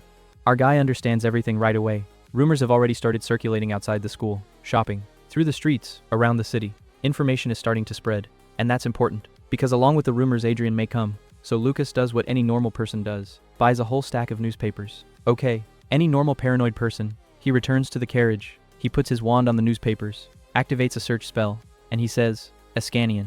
After that, the pages begin to turn over themselves. Leo watches this and slowly loses faith in common sense. Because Lucas had learned some spell in between again. It's like magic as YouTube videos. I've looked at it once, and you already know how. The search yields a result. There is indeed an article in the local newspaper about Lucas, about his changes, about the rumors, about the pleroma. Our guy reads carefully. Then he picks up a larger edition. He's looking again. Nothing. Great. The big media is still silent. The problem is only at the local level. But then Leo makes a stroke of genius. He picks up a tabloid from the table, the Yellow Press, and he says, "If I were your brother, that's what I'd be reading." And then Lucas understands. Exactly. Not the official media. Tabloids. That's where all the garbage is collected. All the rumors. All the gossip. The whole concentrate of human madness. Leo offers to cover up the situation, but Lucas refuses, because he's already thinking on a different level. If you shut down the rumors, Adrian will start looking for information in a different way. If you leave the rumors, you can feed him the right version of events. In fact, our guy is going to set up an information trap for his brother. The real political intrigues are beginning. And then Leo suddenly gives out. When I look at you, it seems to me that you are a different person. A critical hit. Right in the heart. Because technically, he's right. Lucas barely keeps calm. He probably has disturbing thriller music playing inside him right now. But outwardly, he remains absolutely calm. Legendary skill, don't get burned. The maximum level. After that, time begins to fly. 1 week. The second one. Third. Training. Magic. Alchemy. Development of characteristics. Our guy literally lives in leveling mode. A real solo leveling of the academic version. And 3 weeks later, he opens the status. Health is already in the black. The skills have grown. Luck is almost out of the minuses. Even mental strength is gradually recovering. Compared to the collapsed half-corpse that appeared at the beginning of the story, this is a different person. Practically a new model. Lucas 2.0. And then the calendar shows an unpleasant date.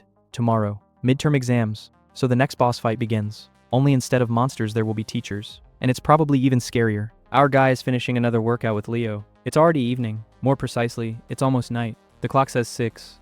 Normal people are going to rest now. Lucas looks at the time and thinks, great, you can study until midnight. That's what happens when a person finally turns into an exam monster. Before leaving, Leo calls out to him. Midterm exams are tomorrow. Don't screw up. Lucas immediately teases him. What if I beat you? Leo almost laughs, because this guy literally lives at the top of the rankings. For him, such a threat sounds something like, what if I become a dragon tomorrow? Moreover, Leo is well aware of one of Lucas' problems. In practical magic, he physically cannot reach the maximum. There's a huge fine for past absenteeism, therefore the first place is almost unattainable.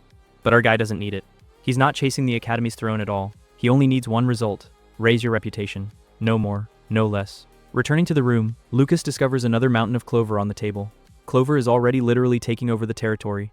A little more and you'll have to pay his rent. He pushes aside the green occupation and starts studying. At this point, Pi comes up with an ingenious suggestion. Lucas, can we climb rocks instead of studying? Share. The exam is tomorrow. What a rock climbing. This animal really offers a person to replace the preparation for the midterm exams with a camping trip. After several hours of cramming, Lucas goes out onto the roof to get some air. The whole academy is now living on just one theme: exams. Some more exams. And on top of that, some exams for taste. A drug addict meets him on the roof. This guy is beaming like he's already graduated. He immediately starts a conversation. How's the preparation going? It's fine. And you? Great. Then the drug addict starts dreaming. I wish he could. Lucas and Leo. Everyone got into a special class together. A real team of main characters. But Lucas just grins. Because officially he was the 48th. Practically the local legend of the bottom of the rating. However, the drug is not being used. The guy had already figured out that Lucas was hiding more secrets than half the palace. So he just asks, what do you think now? Can you do it? Our guy is smiling, and he answers as evasively as possible. Who knows? Translated from the language of Lucas. Yes, but I'm not going to tell you. The day of the exam is coming. The professor distributes assignments. Reminds me of the prohibition of magic. Reminds you of the cancellation of the work. It reminds me of suffering. Everything is as usual.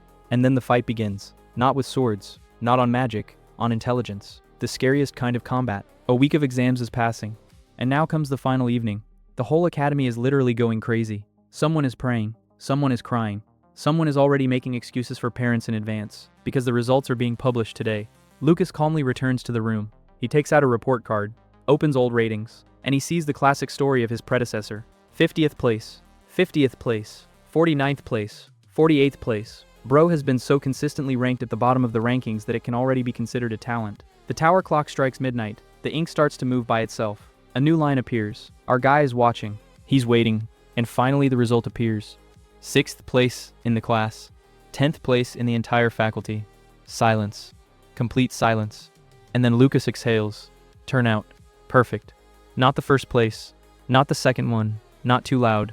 But high enough for everyone to notice. This is literally the result he had planned. Real surgical precision. Then he checks the grades. Magic practice is only 30 points. Because the system still reminds him of past absences. But the rest of the subjects, almost 100. 7 subjects with 100 points each. 2 more are almost perfect. The average score is over 90. For a man who was recently considered the main academic vegetable, this is a real rebirth of the legend. But joy is quickly replaced by thoughts about the future. Because now everything will change. Now everyone will see his success.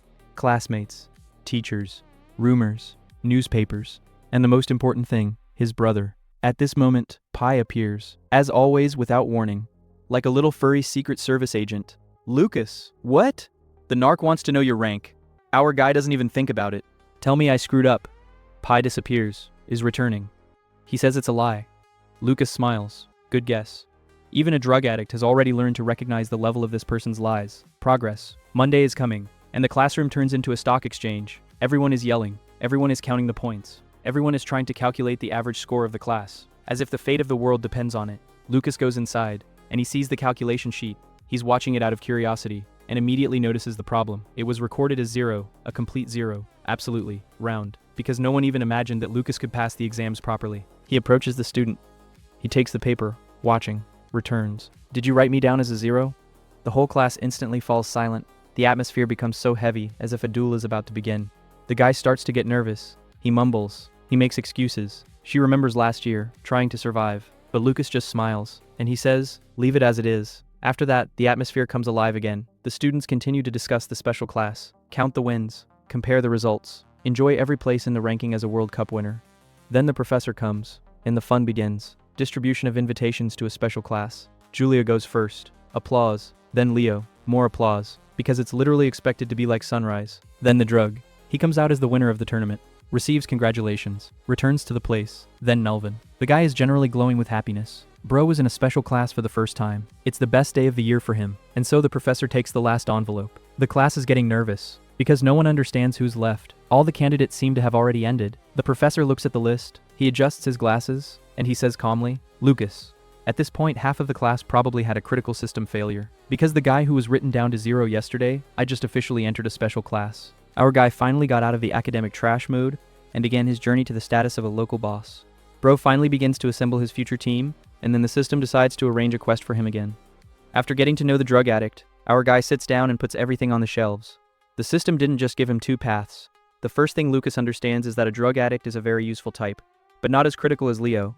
If losing a drug was guaranteed to lead to disaster, the system would have long ago shown some route in the style of "congratulations. You'll be stabbed in a week," but there is nothing like that. So Leo is literally the foundation of his entire future survival game, and Narc is more of an elite reinforcement from above. But there is also good news. As soon as Lucas decides not to push the drug away, the chance of survival immediately jumps by another 1%. Just one solution, one conversation, and the probability of death is already getting crit in the face. So our guy comes to a simple conclusion: keep this cheater close, because the abilities of a drug addict are generally a separate level. The guy has foresight, the guy has insight, the guy has divine power. In short, if it were an RPG, the developers would have received complaints about the balance long ago. Lucas thanks him for his help, and then suddenly the drug starts clutching his head. It turns out that using his abilities has a price. The guy literally overheated his brain.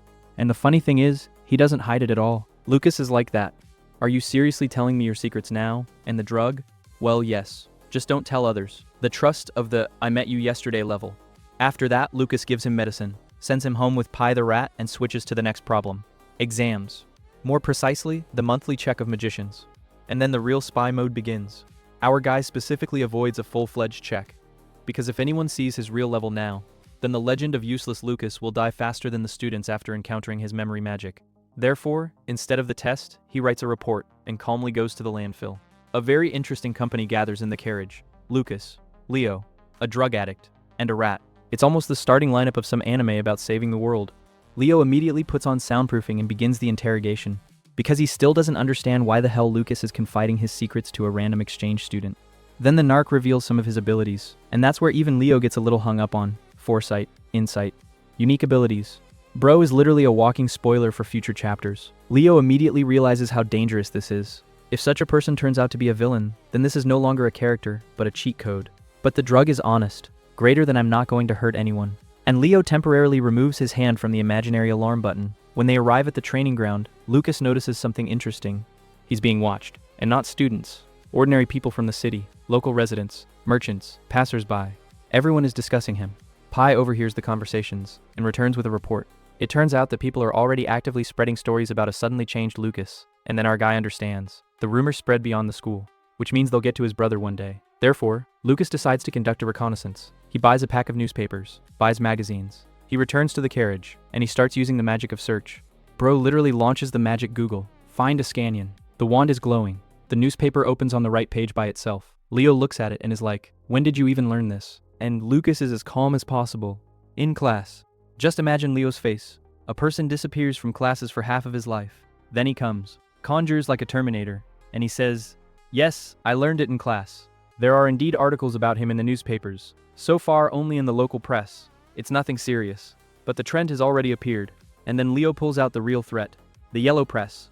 And that's when Lucas gets it. The official media can still remain silent, but the tabloids are ready to write anything, especially about the pleroma. Especially about the strange Ascanian. But instead of panicking, our guy starts to smile, because he comes up with an idea. Leo looks at him and says, "Sometimes I feel like you're a different person altogether." And this is probably the most accurate phrase in the entire arc. Our guy almost has a heart attack, because Leo was right on target, but he quickly turns the conversation around. And then 3 more weeks pass. Lucas plows like hell. Training, magic, development of characteristics, and his status is literally starting to rise from the dead. If earlier there were solid disadvantages, now the indicators are steadily creeping up.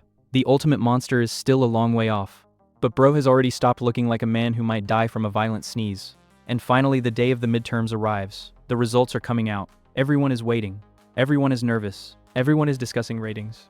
And then the professor calls Lucas. And then the whole class literally freezes. Because our guy is taking over. 10th place. 10th. After 98. This is not an improvement. This is the plot twist of the level. The NPC suddenly became the main character. The professor is still finishing off the situation. Right in front of everyone. You were the 98th.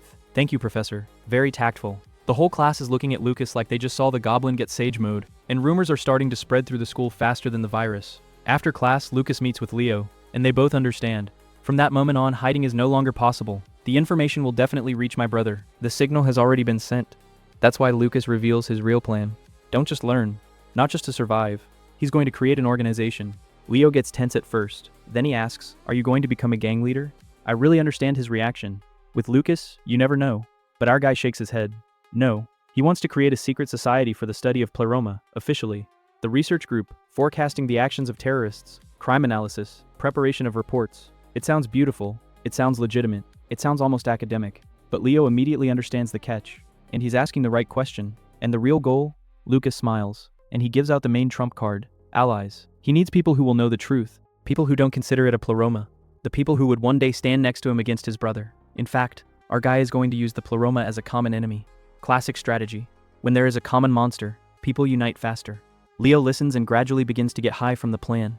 Because it really works. A secret organization. Invitations are recommended only.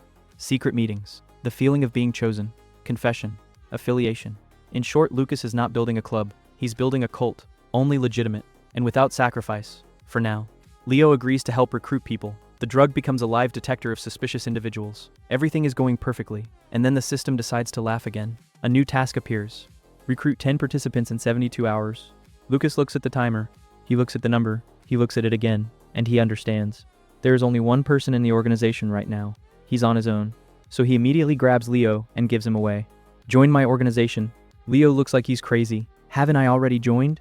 The system counts. The counter becomes 2 out of 10. And then the full scale of the problem dawns on Lucas. We need to find 7 more people in 3 days. And carefully. And personally. And convince them. And during my studies, our guy slowly clenches his fist. The system literally tells him, don't put off until tomorrow what you can do today. And Lucas understands. It's time to move on from the preparation to the real game. Recruitment begins. Leo calls Melvin, an ordinary student who doesn't understand why he was called at all. Bro is already getting on his nerves, and our guy greets him as calmly as if it were a friendly tea party. Relax. Would you like some tea? And while Melvin is trying to figure out what's going on, Leo is already making him chamomile tea, the most peaceful atmosphere. But this is the calm before the storm. Leo starts the conversation with the Pleroma, the same organization that has been terrorizing the entire empire for more than a decade. It turns out that these guys are already so arrogant that they are literally digging up cemeteries and stealing corpses. And Melvin suddenly shows that he's really into the subject. Leo had been waiting for this. He says that together with his friends, he has created a research group that is going to analyze the actions of the Pleroma, calculate their next steps, and perhaps, one day even help the Imperial Court itself. It sounds like a Sherlock detective, but with magic. Melvin immediately begins to crumple. I'm not that smart. And then Leo turns on the professional motivator mode. You underestimate yourself. Bro literally takes his complexes apart brick by brick. You are one of the best students. Just stop looking at the numbers. We don't need a genius, but a man we can trust. And it works. Melvin almost agrees. Leo finishes off with the last argument. Everything that happens in our group must remain between us. The guy responds immediately. Of course. I won't tell anyone anything. Leo smiles to himself. Gotcha. Meanwhile, our main character is preparing for his own mission. He needs to go beyond the academy. But the problem is that too many people already know him. Therefore, bro literally changes his appearance. Not with a wig, not with paint, and with the help of divine magic. Black hair turns blonde. Even the color of the eyelashes changes. Plus, there's a spell on top that makes the face less memorable. In fact, the guy just turned on the NPC mode. Now even acquaintances can pass by. The next stop is the slaughterhouse. Yes, that's where he came from. At first, the manager does not understand at all why some student needed a bottle of blood. Our guy immediately comes up with a legend. I'm writing a potion study. We need blood for experiments. The manager immediately calms down. Oh, no problem then. A few minutes later, he brings a whole bottle of fresh sheep's blood. And for free, because they usually throw it away anyway. Our guy thanks him, gets into the carriage and drives away. He grins along the way. Leo's legend turned out to be so convincing that it didn't crack anywhere at all. Now comes the hardest part of the plan. Meanwhile, Leo leads Melvin to a secret hideout. It warns you on the way. There's a man there that you definitely don't expect to see. Melvin confidently answers, "It's okay." A minute later the door opens, and the guy literally freezes. Lucas is sitting in front of him, a man whom the entire academy considers almost a member of the Pleroma. Melvin almost takes critical damage to his psyche. What's he doing here? Leo immediately begins to explain, but Melvin doesn't hear anything at all. There's a blue screen of death in his head right now. Lucas approaches as calmly as possible. It's like he's faced with such reactions every day.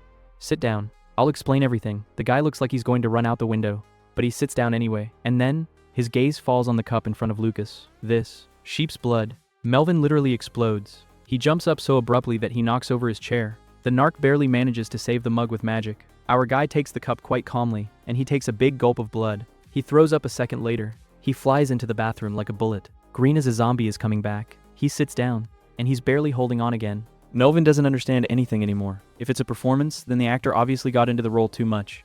Lucas is breathing heavily and says, "If I really was from a Pleroma, the blood would not have caused me such a reaction." And the logic is ironclad.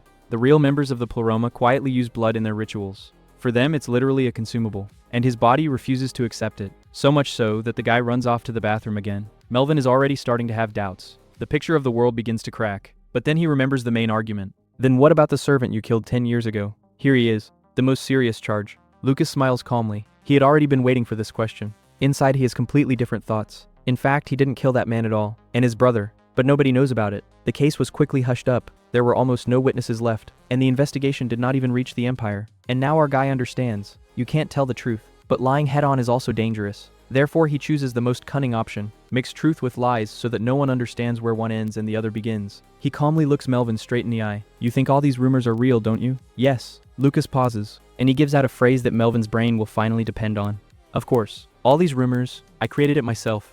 The finale of the chapter literally ends with such a twist. Our guy himself admits that it was he who built the image of a monster around himself. And now the question is no longer whether the rumors are true. And in that, why did he even need to turn himself into the main villain of the entire academy? Bro is finally closing the team recruitment quest. Melvin is the last on the list, and Hume still looks like he's just been informed that the Earth is actually square. Our guy decides to finally finish him off and begins a real interrogation. "Tell me honestly, how do you remember me?" Melvin gives out the entire database without hesitation. The guy with dirty hair who was hiding in the dorm was mumbling to himself, didn't know how to use magic, and looked like life had already defeated him. In short, a first-level NPC. And then Lucas makes a dramatic pause. And now? Melvin is hanging out. He's a different person altogether. Bro talks calmly with the professors, gets into a special class, stops tolerating Philip's bullying and begins to respond to everyone as confidently as if he had read the script of the whole story in advance. And then the puzzles begin to take shape in Melvin's head. It turns out, has Lucas been just playing the role of a helpless extra for the past year?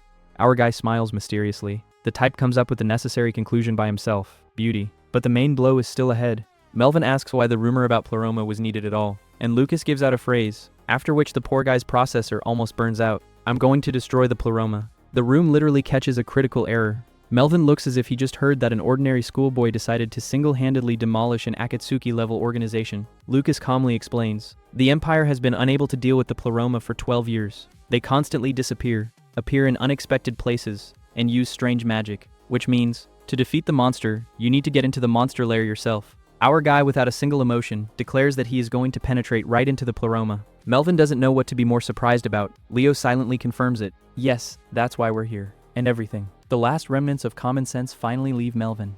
But Lucas decides to deliver the final combo punch. He recalls that the Emperor officially recognized his innocence of Pleroma. Then why does everyone around him think he's a monster anyway? Melvin begins to think. Because there are rumors. Because it's the first generation. Because people are sure that Lucas has the qualities of a real player. And then Lucas calmly asks a question. If only it were true. Why haven't I been arrested yet? Melvin begins to short circuit. He's almost coming up with an explanation. But suddenly she remembers. Wait a minute. You don't know how to use magic at all. Lucas just smiles. Who says I can't? And then the real show begins. Our guy pulls out a wand. He touches the table lightly, and a blinding white light flashes around. A gust of wind covers the room. Melvin instinctively covers his face with his hands. When the light disappears, he just sits there with his mouth open. This? Divine power? I could not even imagine that a man whom the whole country suspects of having links with Pleroma would turn out to possess the power of light. It's not a story anymore. It's some kind of spin-off that the screenwriter wrote after a sleepless night. Leo calmly confirms. Yes, Lucas really knows how to use divine power. The drug also connects and turns on the lights around itself. Like, look, there are 2 of us now. So stop hanging out. Melvin finally capitulates. This is the end of the quest. The system window immediately appears in front of Lucas's eyes. The task is completed. Gather 10 participants. There is. The next chapter is open. Our guy mentally exhales. I managed it literally an hour before the timer ended, and immediately begins to think about the next goal. The best part wasn't just the reward. Thanks to the persuasion skill, the favorability of the entire 7 rose dramatically. Even Melvin, who used to look at Lucas as a walking misunderstanding, now treats him quite normally. It turns out that the passive works as it should. The next day, the first meeting of the new club begins. Everyone comes in with a completely different mood. No ridicule. Conversely, everyone looks at Lucas with respect and interest. Meanwhile, our guy is already making plans much bigger than the school circle. He knows how the pleroma will act in the next 10 years. He may not remember every little thing, but he remembers the main events perfectly. Earlier he had written everything down in a notebook. Now all that remains is to use this knowledge before the others. Of course, history has already begun to change, but Lucas is ready for that too. He's going to analyze every change like a detective. The main goal remains the same. It's not easy to prove your innocence to people and destroy the pleroma itself, and to do it so beautifully that his older brother would not have the opportunity to turn him into a villain again. The plan is as crazy as possible, but for some reason, our guy has such plans all the time. He lays out the map on the table and begins the first meeting of his future organization. In fact, a team is being born that will turn the whole story around later. Lucas wakes up early the next morning. It's time to finally return to the special class. Otherwise, if you keep disappearing, the teachers will start asking too many questions. He opens the door and immediately meets the postman. He hands him a letter with the coat of arms of the Papal State. Our guy turns the envelope over and instantly recognizes the handwriting. Sender Adrian Iskanian, his older brother, and judging by what this guy decided to write first, the next chapter promises to be very interesting. Bro is finally closing the team recruitment quest. Melvin is the last on the list, and Hume still looks like he's just been informed that the Earth is actually square. Our guy decides to finally finish him off and begins a real interrogation. Tell me honestly, how do you remember me? Melvin gives out the entire database without hesitation. The guy with dirty hair who was hiding in the dorm was mumbling to himself, didn't know how to use magic, and looked like life had already defeated him. In short, a first-level NPC. And then Lucas makes a dramatic pause. And now? Melvin is hanging out. He's a different person altogether. Bro talks calmly with the professors, gets into a special class, stops tolerating Philip's bullying, and begins to respond to everyone as confidently as if he had read the script of the whole story in advance. And then the puzzles begin to take shape in Melvin's head. It turns out, has Lucas been just playing the role of a helpless extra for the past year? Our guy smiles mysteriously. The type comes up with the necessary conclusion by himself. Beauty. But the main blow is still ahead. Melvin asks why the rumor about pleroma was needed at all, and Lucas gives out a phrase, after which the poor guy's processor almost burns out. I'm going to destroy the pleroma. The room literally catches a critical error. Melvin looks as if he just heard that an ordinary schoolboy decided to single-handedly demolish an Akatsuki-level organization. Lucas calmly explains. The Empire has been unable to deal with the pleroma for 12 years. They constantly disappear, appear in unexpected places, and use strange magic. Which means, to defeat the monster, you need to get into the monster lair yourself. Our guy, without a single emotion, declares that he is going to penetrate right into the pleroma. Melvin doesn't know what to be more surprised about. Leo silently confirms it. Yes, that's why we're here. And everything. The last remnants of common sense finally leave Melvin, but Lucas decides to deliver the final combo punch. He recalls that the Emperor officially recognized his innocence of pleroma. Then why does everyone around him think he's a monster anyway? Melvin begins to think. Because there are rumors. Because it's the first generation. Because people are sure that Lucas has the qualities of a real player. And then Lucas calmly asks a question. If only it were true. Why haven't I been arrested yet? Melvin begins to short-circuit. He's almost coming up with an explanation, but suddenly she remembers. Wait a minute, you don't know how to use magic at all. Lucas just smiles. Who says I can't? And then the real show begins. Our guy pulls out a wand. He touches the table lightly, and a blinding white light flashes around. A gust of wind covers the room. Melvin instinctively covers his face with his hands. When the light disappears, he just sits there with his mouth open. This? Divine power? I could not even imagine that a man whom the whole country suspects of having links with pleroma would turn out to possess the power of light. It's not a story anymore. It's some kind of spin-off that the screenwriter wrote after a sleepless night. Leo calmly confirms. Yes, Lucas really knows how to use divine power. The drug also connects and turns on the lights around itself. Like, look, there are 2 of us now. So stop hanging out. Melvin finally capitulates. This is the end of the quest. The system window immediately appears in front of Lucas's eyes. The task is completed. Gather 10 participants? There is. The next chapter is open. Our guy mentally exhales. I managed it literally an hour before the timer ended, and immediately begins to think about the next goal. The best part wasn't just the reward. Thanks to the persuasion skill, the favorability of the entire 7 rose dramatically. Even Melvin, who used to look at Lucas as a walking misunderstanding, now treats him quite normally. It turns out that the passive works as it should. The next day, the first meeting of the new club begins. Everyone comes in with a completely different mood. No ridicule. Conversely, everyone looks at Lucas with respect and interest. Meanwhile, our guy is already making plans much bigger than the school circle. He knows how the pleroma will act in the next 10 years. He may not remember every little thing, but he remembers the main events perfectly. Earlier, he had written everything down in a notebook. Now all that remains is to use this knowledge before the others. Of course, history has already begun to change. But Lucas is ready for that too. He's going to analyze every change like a detective. The main goal remains the same. It's not easy to prove your innocence to people and destroy the pleroma itself, and to do it so beautifully that his older brother would not have the opportunity to turn him into a villain again. The plan is as crazy as possible, but for some reason our guy has such plans all the time. He lays out the map on the table and begins the first meeting of his future organization. In fact, a team is being born that will turn the whole story around later. Lucas wakes up early the next morning. It's time to finally return to the special class. Otherwise, if you keep disappearing, the teachers will start asking too many questions. He opens the door and immediately meets the postman. He hands him a letter with the coat of arms of the Papal State.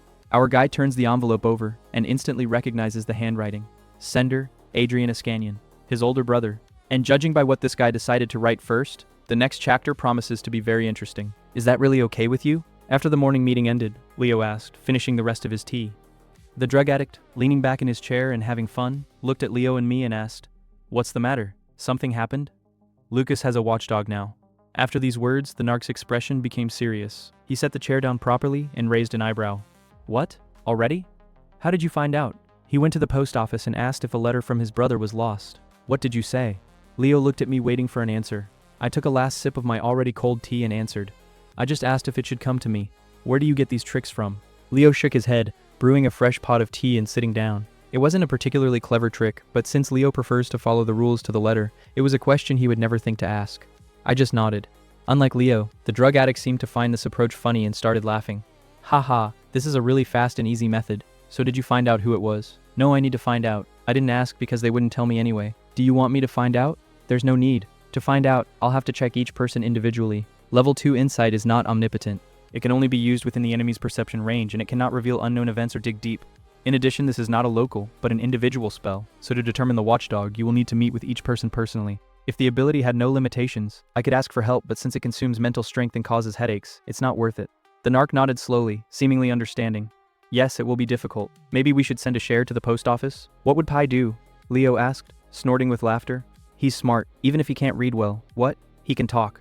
"I'm telling you because it's you, Leo." Leo looked at me in disbelief, as if doubting my sanity. I almost called the drug addict crazy, but I just smiled and answered, "Pi won't be able to get the records out of the drawers and find the right page, but thanks for your concern. I'll figure it out."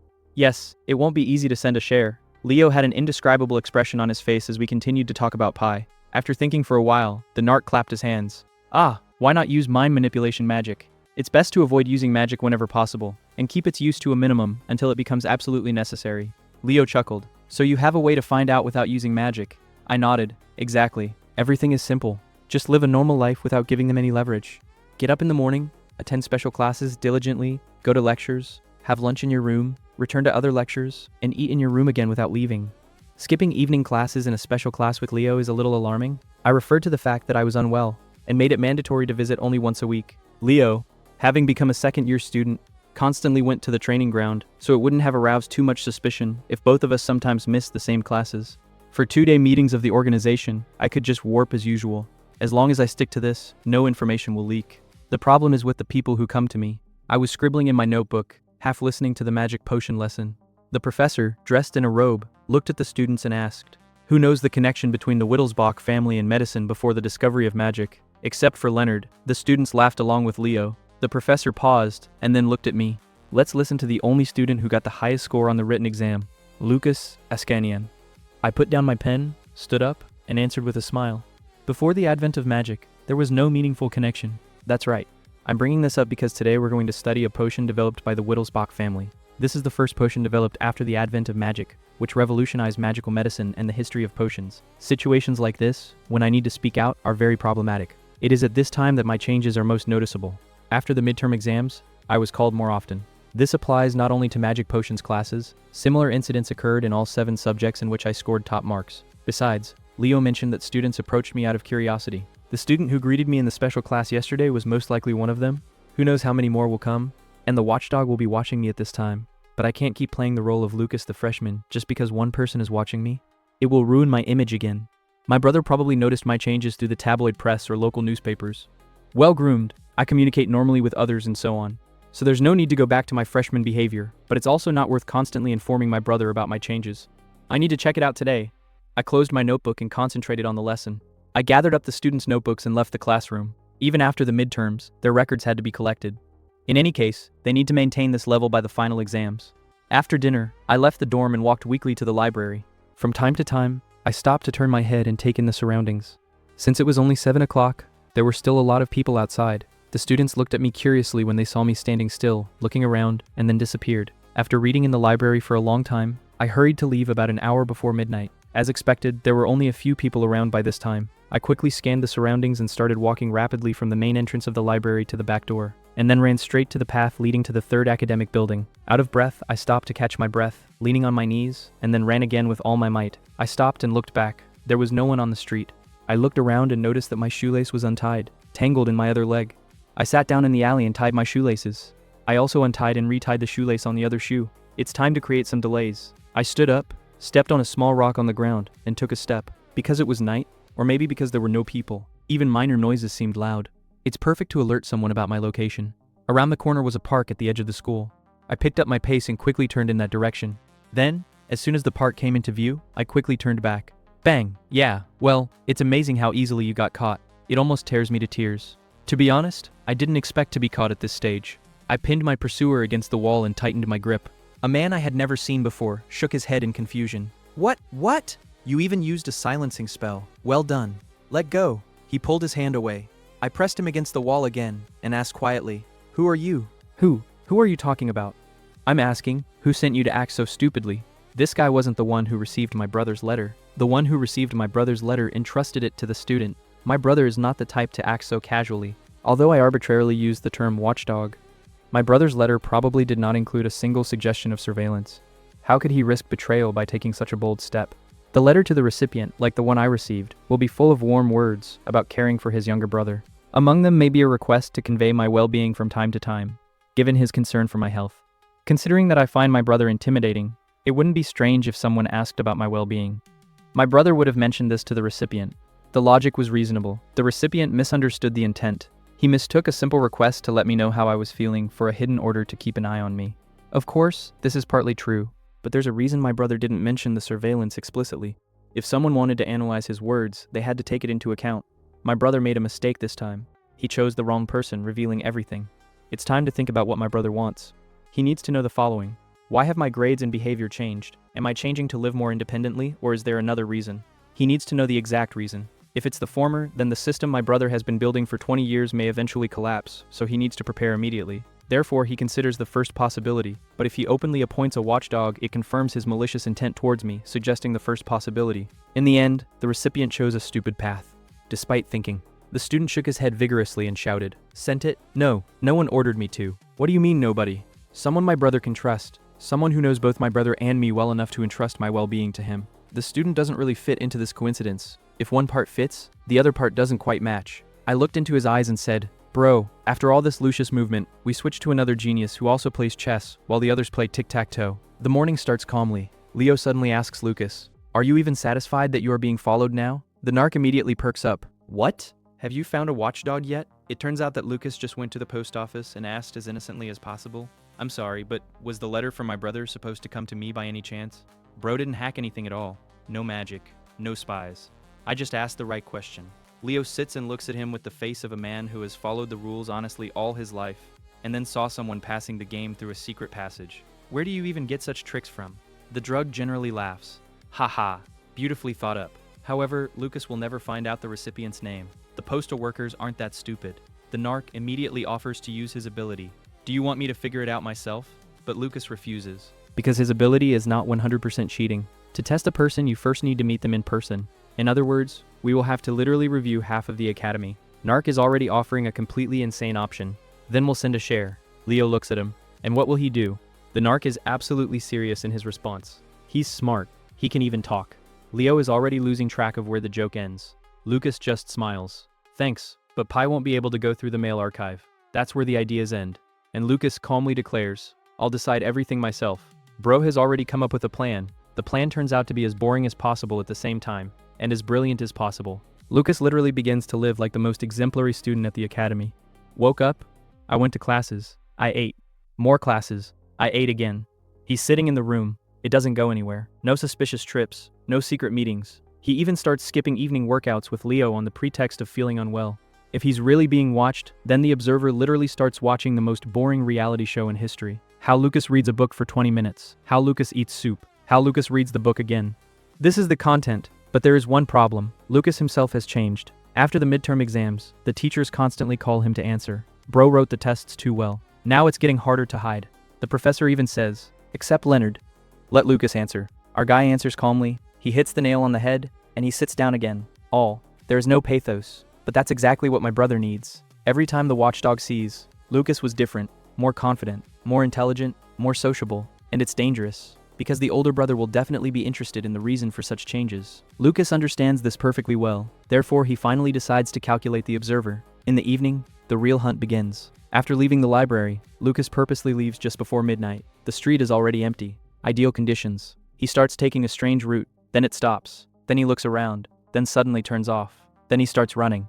Then suddenly he sits down to tie his shoelaces, and both of them, although only one came undone. Bro is deliberately stalling for time, creates moments when the pursuer must approach, then he steps on a rock. It makes noise on purpose, as if by accident. It's actually a real trap. Another twist, one more and, bang! In the next second, Lucas had already slammed some guy into the wall. The mousetrap snapped shut. The pursuer didn't even have time to understand anything. Lucas holds him calmly with one hand, and he also notices, I even used a silencing spell. Not bad. The guy starts to panic. Let me go. But our guy just pushes him harder against the wall. Who sent you? He immediately begins to deny it. But then Lucas turns on his signature deductive combos. He understands one thing instantly. This guy is not the person who received the letter from his brother. He's acting too dumb. Big brother would never directly order someone to keep an eye on. No. He would have written the sweetest letter possible. Something like, "Please tell me sometimes how my little brother is doing." It looks like an ordinary concern. But an intelligent person will understand the hidden meaning. Except that, the recipient of the letter turned out to be too proactive. He decided that it was necessary not just to tell the news sometimes, but to arrange a full-fledged surveillance. And he's already hired a student himself. Lucas just sighs inwardly. Brother, you chose the wrong person this time. Then he starts putting the puzzle together further. If the student does not act by himself, means he was ordered by someone higher up, someone who knows both Lucas and his brother. And then Lucas smiles calmly. It's the professor, isn't it? Did one of the teachers in the second building ask you to keep an eye on me? And here it is. The guy turns white instantly, without a single confession, without a single word. The face itself gives him away. Bro figured out the whole chain in just a few minutes, just by watching the person's reaction. True detective mode is turned on to the maximum. Lucas is literally setting up a real counterintelligence operation. Bro figures out the tale, pins the poor guy against the wall, and immediately goes all in. Well, tell me, which professor ordered you to run after me? The student breaks down at first, pretending that he doesn't know anything, but Lucas presses so confidently, as if he has already read the script of the whole scene. As a result, the man gives up and shouts the name, Professor Trout. And that's where our guy puts the puzzle together. It turns out that Trout is an old man of the Ascanian family. He knows about the contract with the royal family and that Lucas needs to be kept away from the Pleroma. But he didn't understand his older brother's letter that way at all. Instead of the usual request to keep an eye on Junior, he saw a secret NSA-level mission. In short, he came up with a special operation for himself. Lucas, instead of starting a fight, suddenly lets the student go. He freezes altogether. The guy literally expected to be interrogated with passion, and they thank him. But our guy has already calculated the game 10 moves ahead. He calmly explains that this student is not suitable for surveillance at all. He's from another faculty. He's always shooting up and only arouses suspicion. Tomorrow you will tell the professor that you need someone better. The student doesn't understand at all why the person being followed helps organize the surveillance himself. But because the real psychological solo leveling begins, Lucas uses mind control magic. Yes, that one. Bro gets a short migraine, but he rewrites the student's memory so carefully that he doesn't even suspect what happened.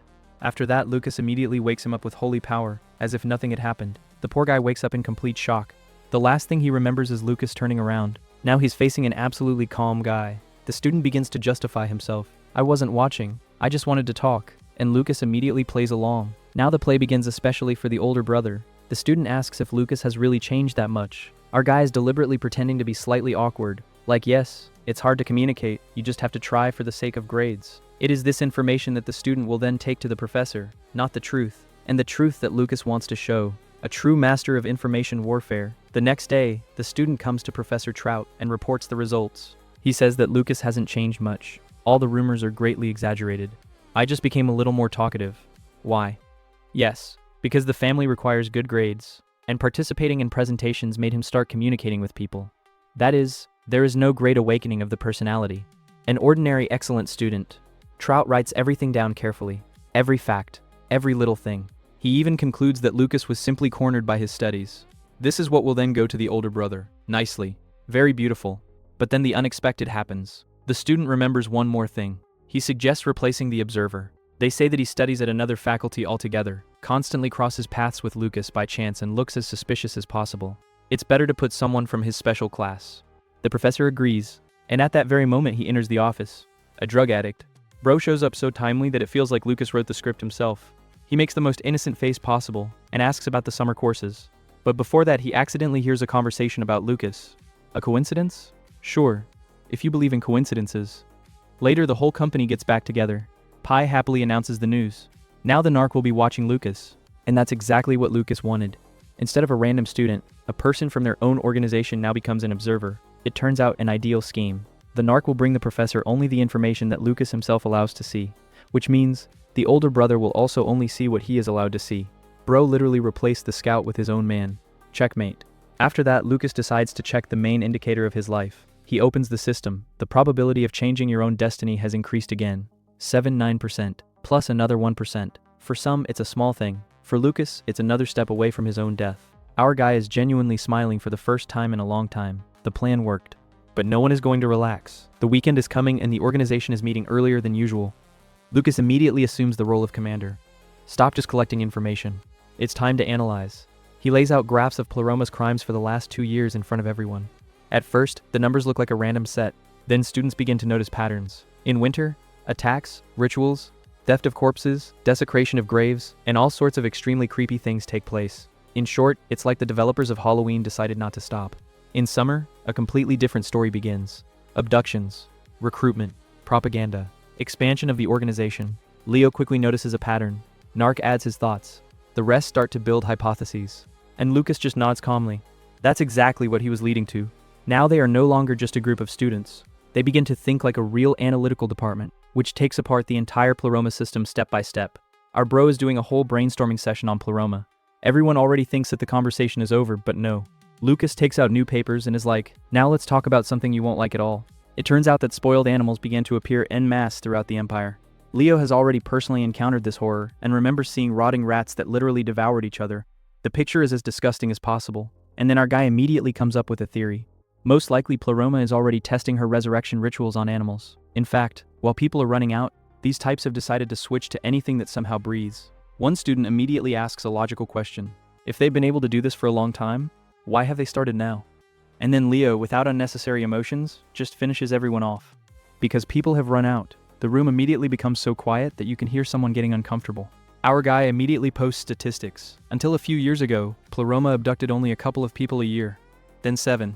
Then 22. The growth is just crazy. Bro is literally drawing a crime graph, and it looks like an Elon Musk rocket. Lucas explains everything with a simple example. If you're a criminal and you want to kidnap a child, who's easier to capture? An orphan without a family, or a child under state protection? Everyone immediately answers, of course, an orphan. And that's where the most unpleasant part begins. If the Pleroma is already turning to abducting children who are protected by the state, then they no longer have free prey. They're so desperate that they're starting to act almost openly. The students exchange glances with as sour faces as possible. One even remembers that the missing persons section in the newspapers is getting longer almost every week. Our guy sums it up. Firstly, the Pleroma changes its working methods every season. Secondly, the organization is currently experiencing the most severe crisis in the 12 years of its existence. And if the cornered enemy starts coming up with something new, expect trouble. Everyone quickly starts scribbling notes. Bro literally turns an ordinary meeting into a university course on how to figure out a cult of mad necromancers in 30 minutes. But Lucas doesn't even think about stopping there. He puts up a new card and begins to sort out the crimes themselves. After the meeting, only their own remain. The narc is immediately interested, so what now? I'll be thinking about monsters. The legend is not even going to rest. While the others are sleeping, this person plans to calculate the entire organization using one card. A huge map of the empire appears on the wall. Lucas begins to mark the locations of the spoiled animals. Last year there were only 25 of them. Seems a little? Ha!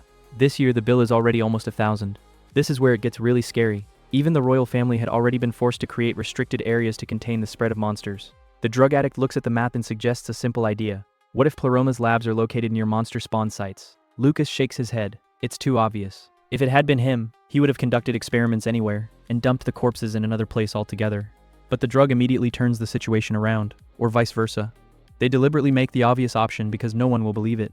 Our guy is already hanging out. Sometimes a fresh look really saves. Then Lucas starts digging into the dates. The restricted areas appeared on the 1st of February. In January, 271 cases of monsters were registered. After the barriers are installed, the number drops sharply to 37. Everyone is like that. Phew, it worked. But after a month, the numbers start to creep up again. 80, 90, even higher. And then our guy literally breaks through. He abruptly stops writing, freezes in place, and looks at the map. Wait, what if someone helps the pleroma to bypass the barriers? Lucas immediately starts making calculations. Even if about one monster out of 100 breaks through the barrier, 87 reported cases mean the existence of approximately 8,700 infected creatures. Bro adds up the numbers in his head so quickly, as if the built-in calculator was given to him at birth. Just the thought makes you feel as uncomfortable as possible. And something else is even worse. There is a suspicion that there may be a traitor inside the royal family itself. Our guy doesn't say anything out loud. So far, this is just a hypothesis. You can't make a fuss without proof. Therefore, a decision is being made. Stop guessing, it's time to go exploring ourselves. The drug addict immediately rejoices at the prospect of not sleeping for 2 days in a row. This guy generally sees the investigation as a fun walk. Leo just sighs heavily and suggests starting with the nearest restricted area. A few hours later, the whole company is already standing near a huge swampy forest. Dark, fog, the most creaky atmosphere. Leo looks around and suddenly says to Lucas, "You know, you remind me of someone." Our guy makes the most innocent face, although he understands perfectly well who we are talking about. After all, it was the main character in the original who had already cleared this place. And Lucas came here specifically because proven locations are the best source of new leads. As they walk across the plain, a small house appears ahead. Our bro knocks on the door without hesitation. And then bang, the door literally flies inside. Even Leo reflexively grabs his weapon. A caretaker boy appears on the threshold and starts looking at the guests as if he saw a live dragon. "Really?" Leo says hello calmly. And then the child gives out, "Did the crown prince really come here?" Leo freezes. "As much as possible. I'm sorry, who?" The boy begins to introduce himself. But that's not what Leo was asking at all. There is such an awkward pause that the moths somewhere in the forest have probably stopped buzzing too. It turns out that the boy was taught from childhood to address nobles only by their highest titles. And Leo has hated this kind of treatment all his life. Bro literally takes mental damage without a single blow. Lucas quietly explains to him that in such places, calling a prince by his first name is almost a state crime. I have to accept it. The caretaker tells us another piece of bad news. There are more and more monsters. A recently spoiled rat had actually bitten off his uncle's leg. And the funny thing is, more precisely, it's not funny at all. For a whole month, only one magician came here. All. That was the end of the state's assistance. Leo listens to this with a face like he's already mentally writing a report for the entire empire. After receiving the magic quartz, the guys pass through the barrier. Lucas touches an invisible wall. The air begins to glow. The barrier opens. Inside it seems calm at first. The forest is like a forest. But it's worth taking a few steps. A huge moth starts beating in Leo's face. He immediately turns out the light and speaks almost in a whisper. "Turn it off." Our guy doesn't even argue. As soon as there is absolute darkness around, the forest comes alive. An eerie buzzing sounds from all sides. One sound first, then dozens, then hundreds. It feels like the whole night has suddenly gained wings. Lucas speaks calmly. "They're ruined. The scariest thing is something else. Ordinary moths fly only to the light, and these ones are rushing even in complete darkness. That is, they hunt on purpose." Leo cuts through the air with one wave of his wand. The swarm crumbles to the ground, but there is no relief. Conversely, Lucas slowly surveys the forest, and he understands one very unpleasant thing. It was never mentioned in the novel that Pleroma was experimenting on insects, which means they found something completely new. Our guy silently gets down on one knee and begins to study the ground carefully. It looks like the real investigation is just beginning. Our guy doesn't waste any time at all. He sits down on the ground, fills his gloves with magic, and places his palms directly on the moist soil. Nothing at first. And then the ants all turn around and start crawling right towards his hands. Lucas shakes them off. A second later, they come back again. Leo watches this performance in silence. Don't tell me. Yes. The ants are infected too. And this is where the situation becomes really creaky. Before that, Pleroma had only experimented on animals. In the novel, the main character met infected wolves, rats, and other animals. But insects? Never. That is, the story begins to move in a completely different direction again. Our guy understands right away. These are no longer separate experiments. It looks like the whole region is infected. They're checking the soil. The ground is so wet that it literally sticks to your fingers. Leo assumes that the swamp is to blame. Lucas just nods. That's where they go. On the way, they are met by spoiled rats. Our bro sends them to rest without much discussion, and finally comes out to a long swamp. Lucas sits down by the water. The fingers touch the surface. He can feel the flow of magic. It's exactly as he expected. Half-drowned carcasses of infected animals keep coming across along the coast. The most pleasant walk. Our guy raises his wand and cleans a part of the swamp with divine power, but the problem remains. If only the swamp was to blame for everything, then only animals would be infected, and the insects somehow deteriorated separately.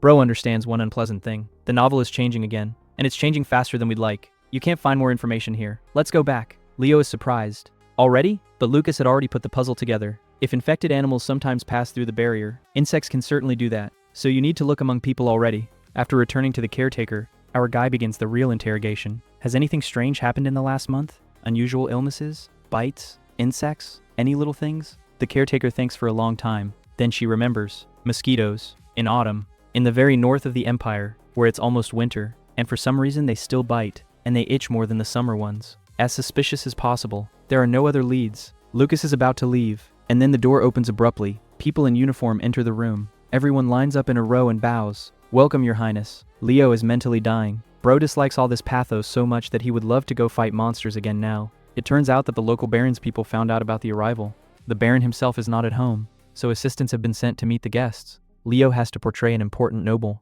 Fate sometimes likes to mock. At the mansion, Lucas starts asking questions again. Are there any strange diseases? The assistant remembers almost immediately. One servant developed huge blisters after being bitten by a bug.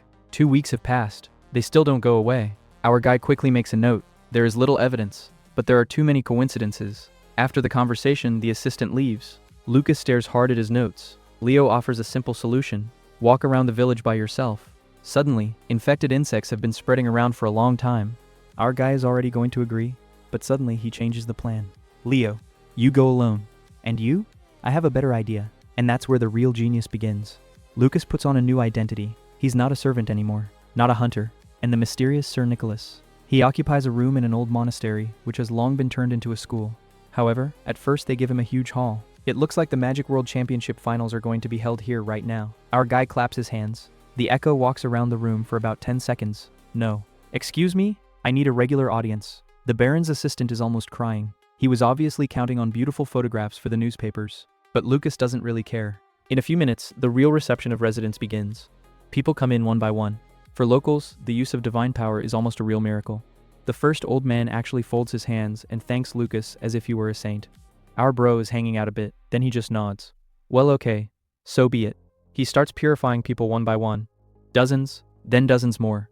More than 100 people pass through his hands. After the first 50, Lucas takes a short break. There are only a few interesting cases so far. A tick bite, a few bites from strange mosquitoes. After that, everyone's skin turned bluish-purple for a short time. Suspiciously, but not enough. He's already going to continue, and then a young father walks in with a baby in his arms. This is where it gets too much fun.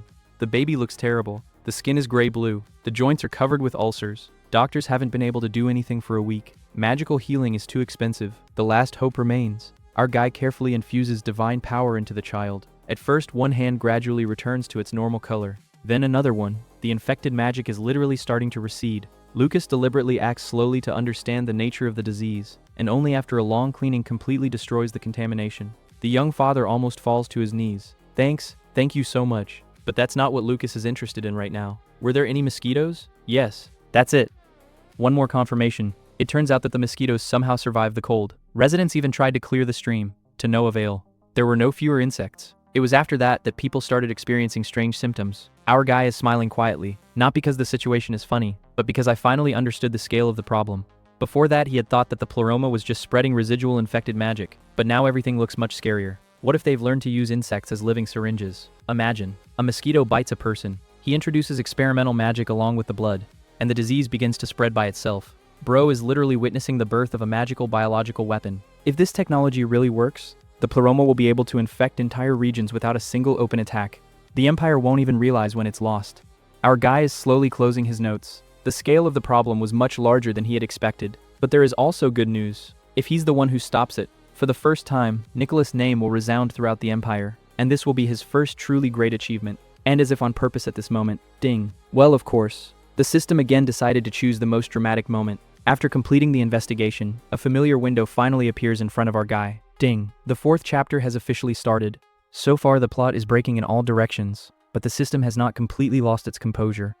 Lucas immediately begins to sort out the situation. Why didn't the story follow the novel at all? The answer appears almost instantly.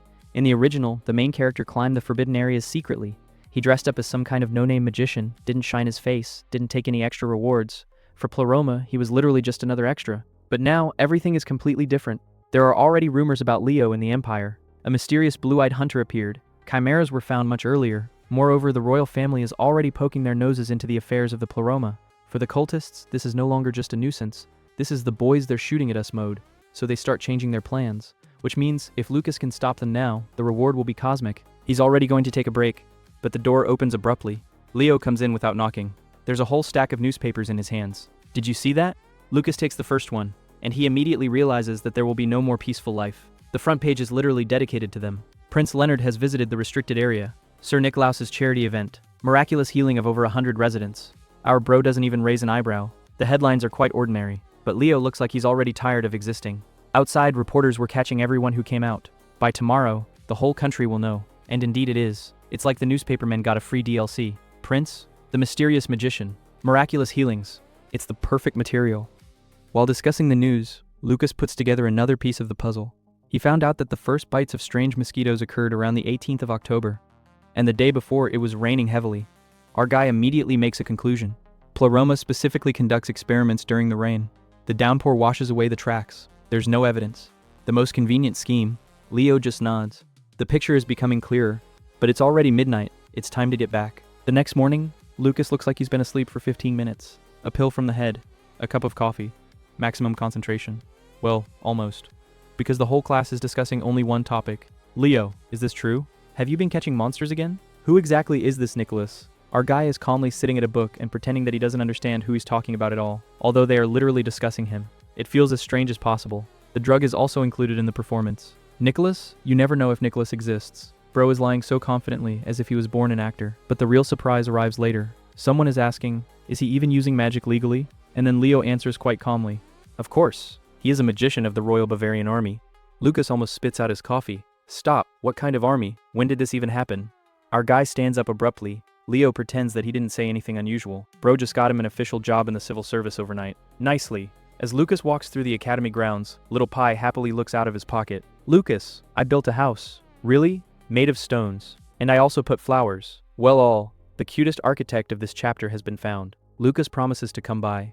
After everything that's going on around you, such a conversation almost sounds like a vacation. But the calm doesn't last long. A scream is heard in the distance. A student with crutches is lying on the square. Looks like he slipped.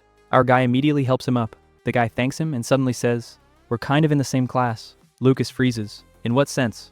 It's the first time he's ever seen this guy. Luke's memory is also silent. Strange. But there's no time to figure it out. There are minutes left before the meeting. A real circus is going on near the main building. A crowd of students clung to the stairs. There's a freshman standing in the middle. More accurately, I would have stood, if he hadn't been tied to the railing with his own school tie. And not an ordinary node. The spell is so powerful that even the teachers can't remove it. The freshman is yelling at everyone. What are you looking at? The professors are trying to figure out who did it. There is no response yet. Our guy just shrugs his shoulders. The strangest possible morning. Roll call begins. Everything is calm, almost. When the professor is about to say the next name, the door opens. The same guy on crutches walks slowly into the classroom. He's all wet, without a tie, with the most relaxed face. The professor immediately notices the lack of a uniform. Where's your tie? The guy smiles. I lent it to a man. The class doesn't understand it yet. The professor clarifies. Did you tie up a freshman? Yeah. The silence becomes deafening. The professor is ready to give a lecture on school violence. But the guy calmly continues. He called me a cripple. I wanted to break his legs. But I decided that it was too much. So I just tied it up. The entire class simultaneously catches critical brain damage. This guy talks about these things so calmly, like he's discussing the weather. The professor doesn't even know where to start. Then he asks something completely different. How did you break your leg? He fell off a cliff. Lucas looks up sharply. From a cliff? An injured leg? Transfer from another class? All the pieces start to add up. No, not happening. The professor sighs heavily. Come to my place after the meeting, Elias. And at that moment, our guy literally makes everything fall into place. Elias, the main character of the novel, the very person around whom the whole story was supposed to revolve in the original. And as if on purpose, right now the system is reminding itself again.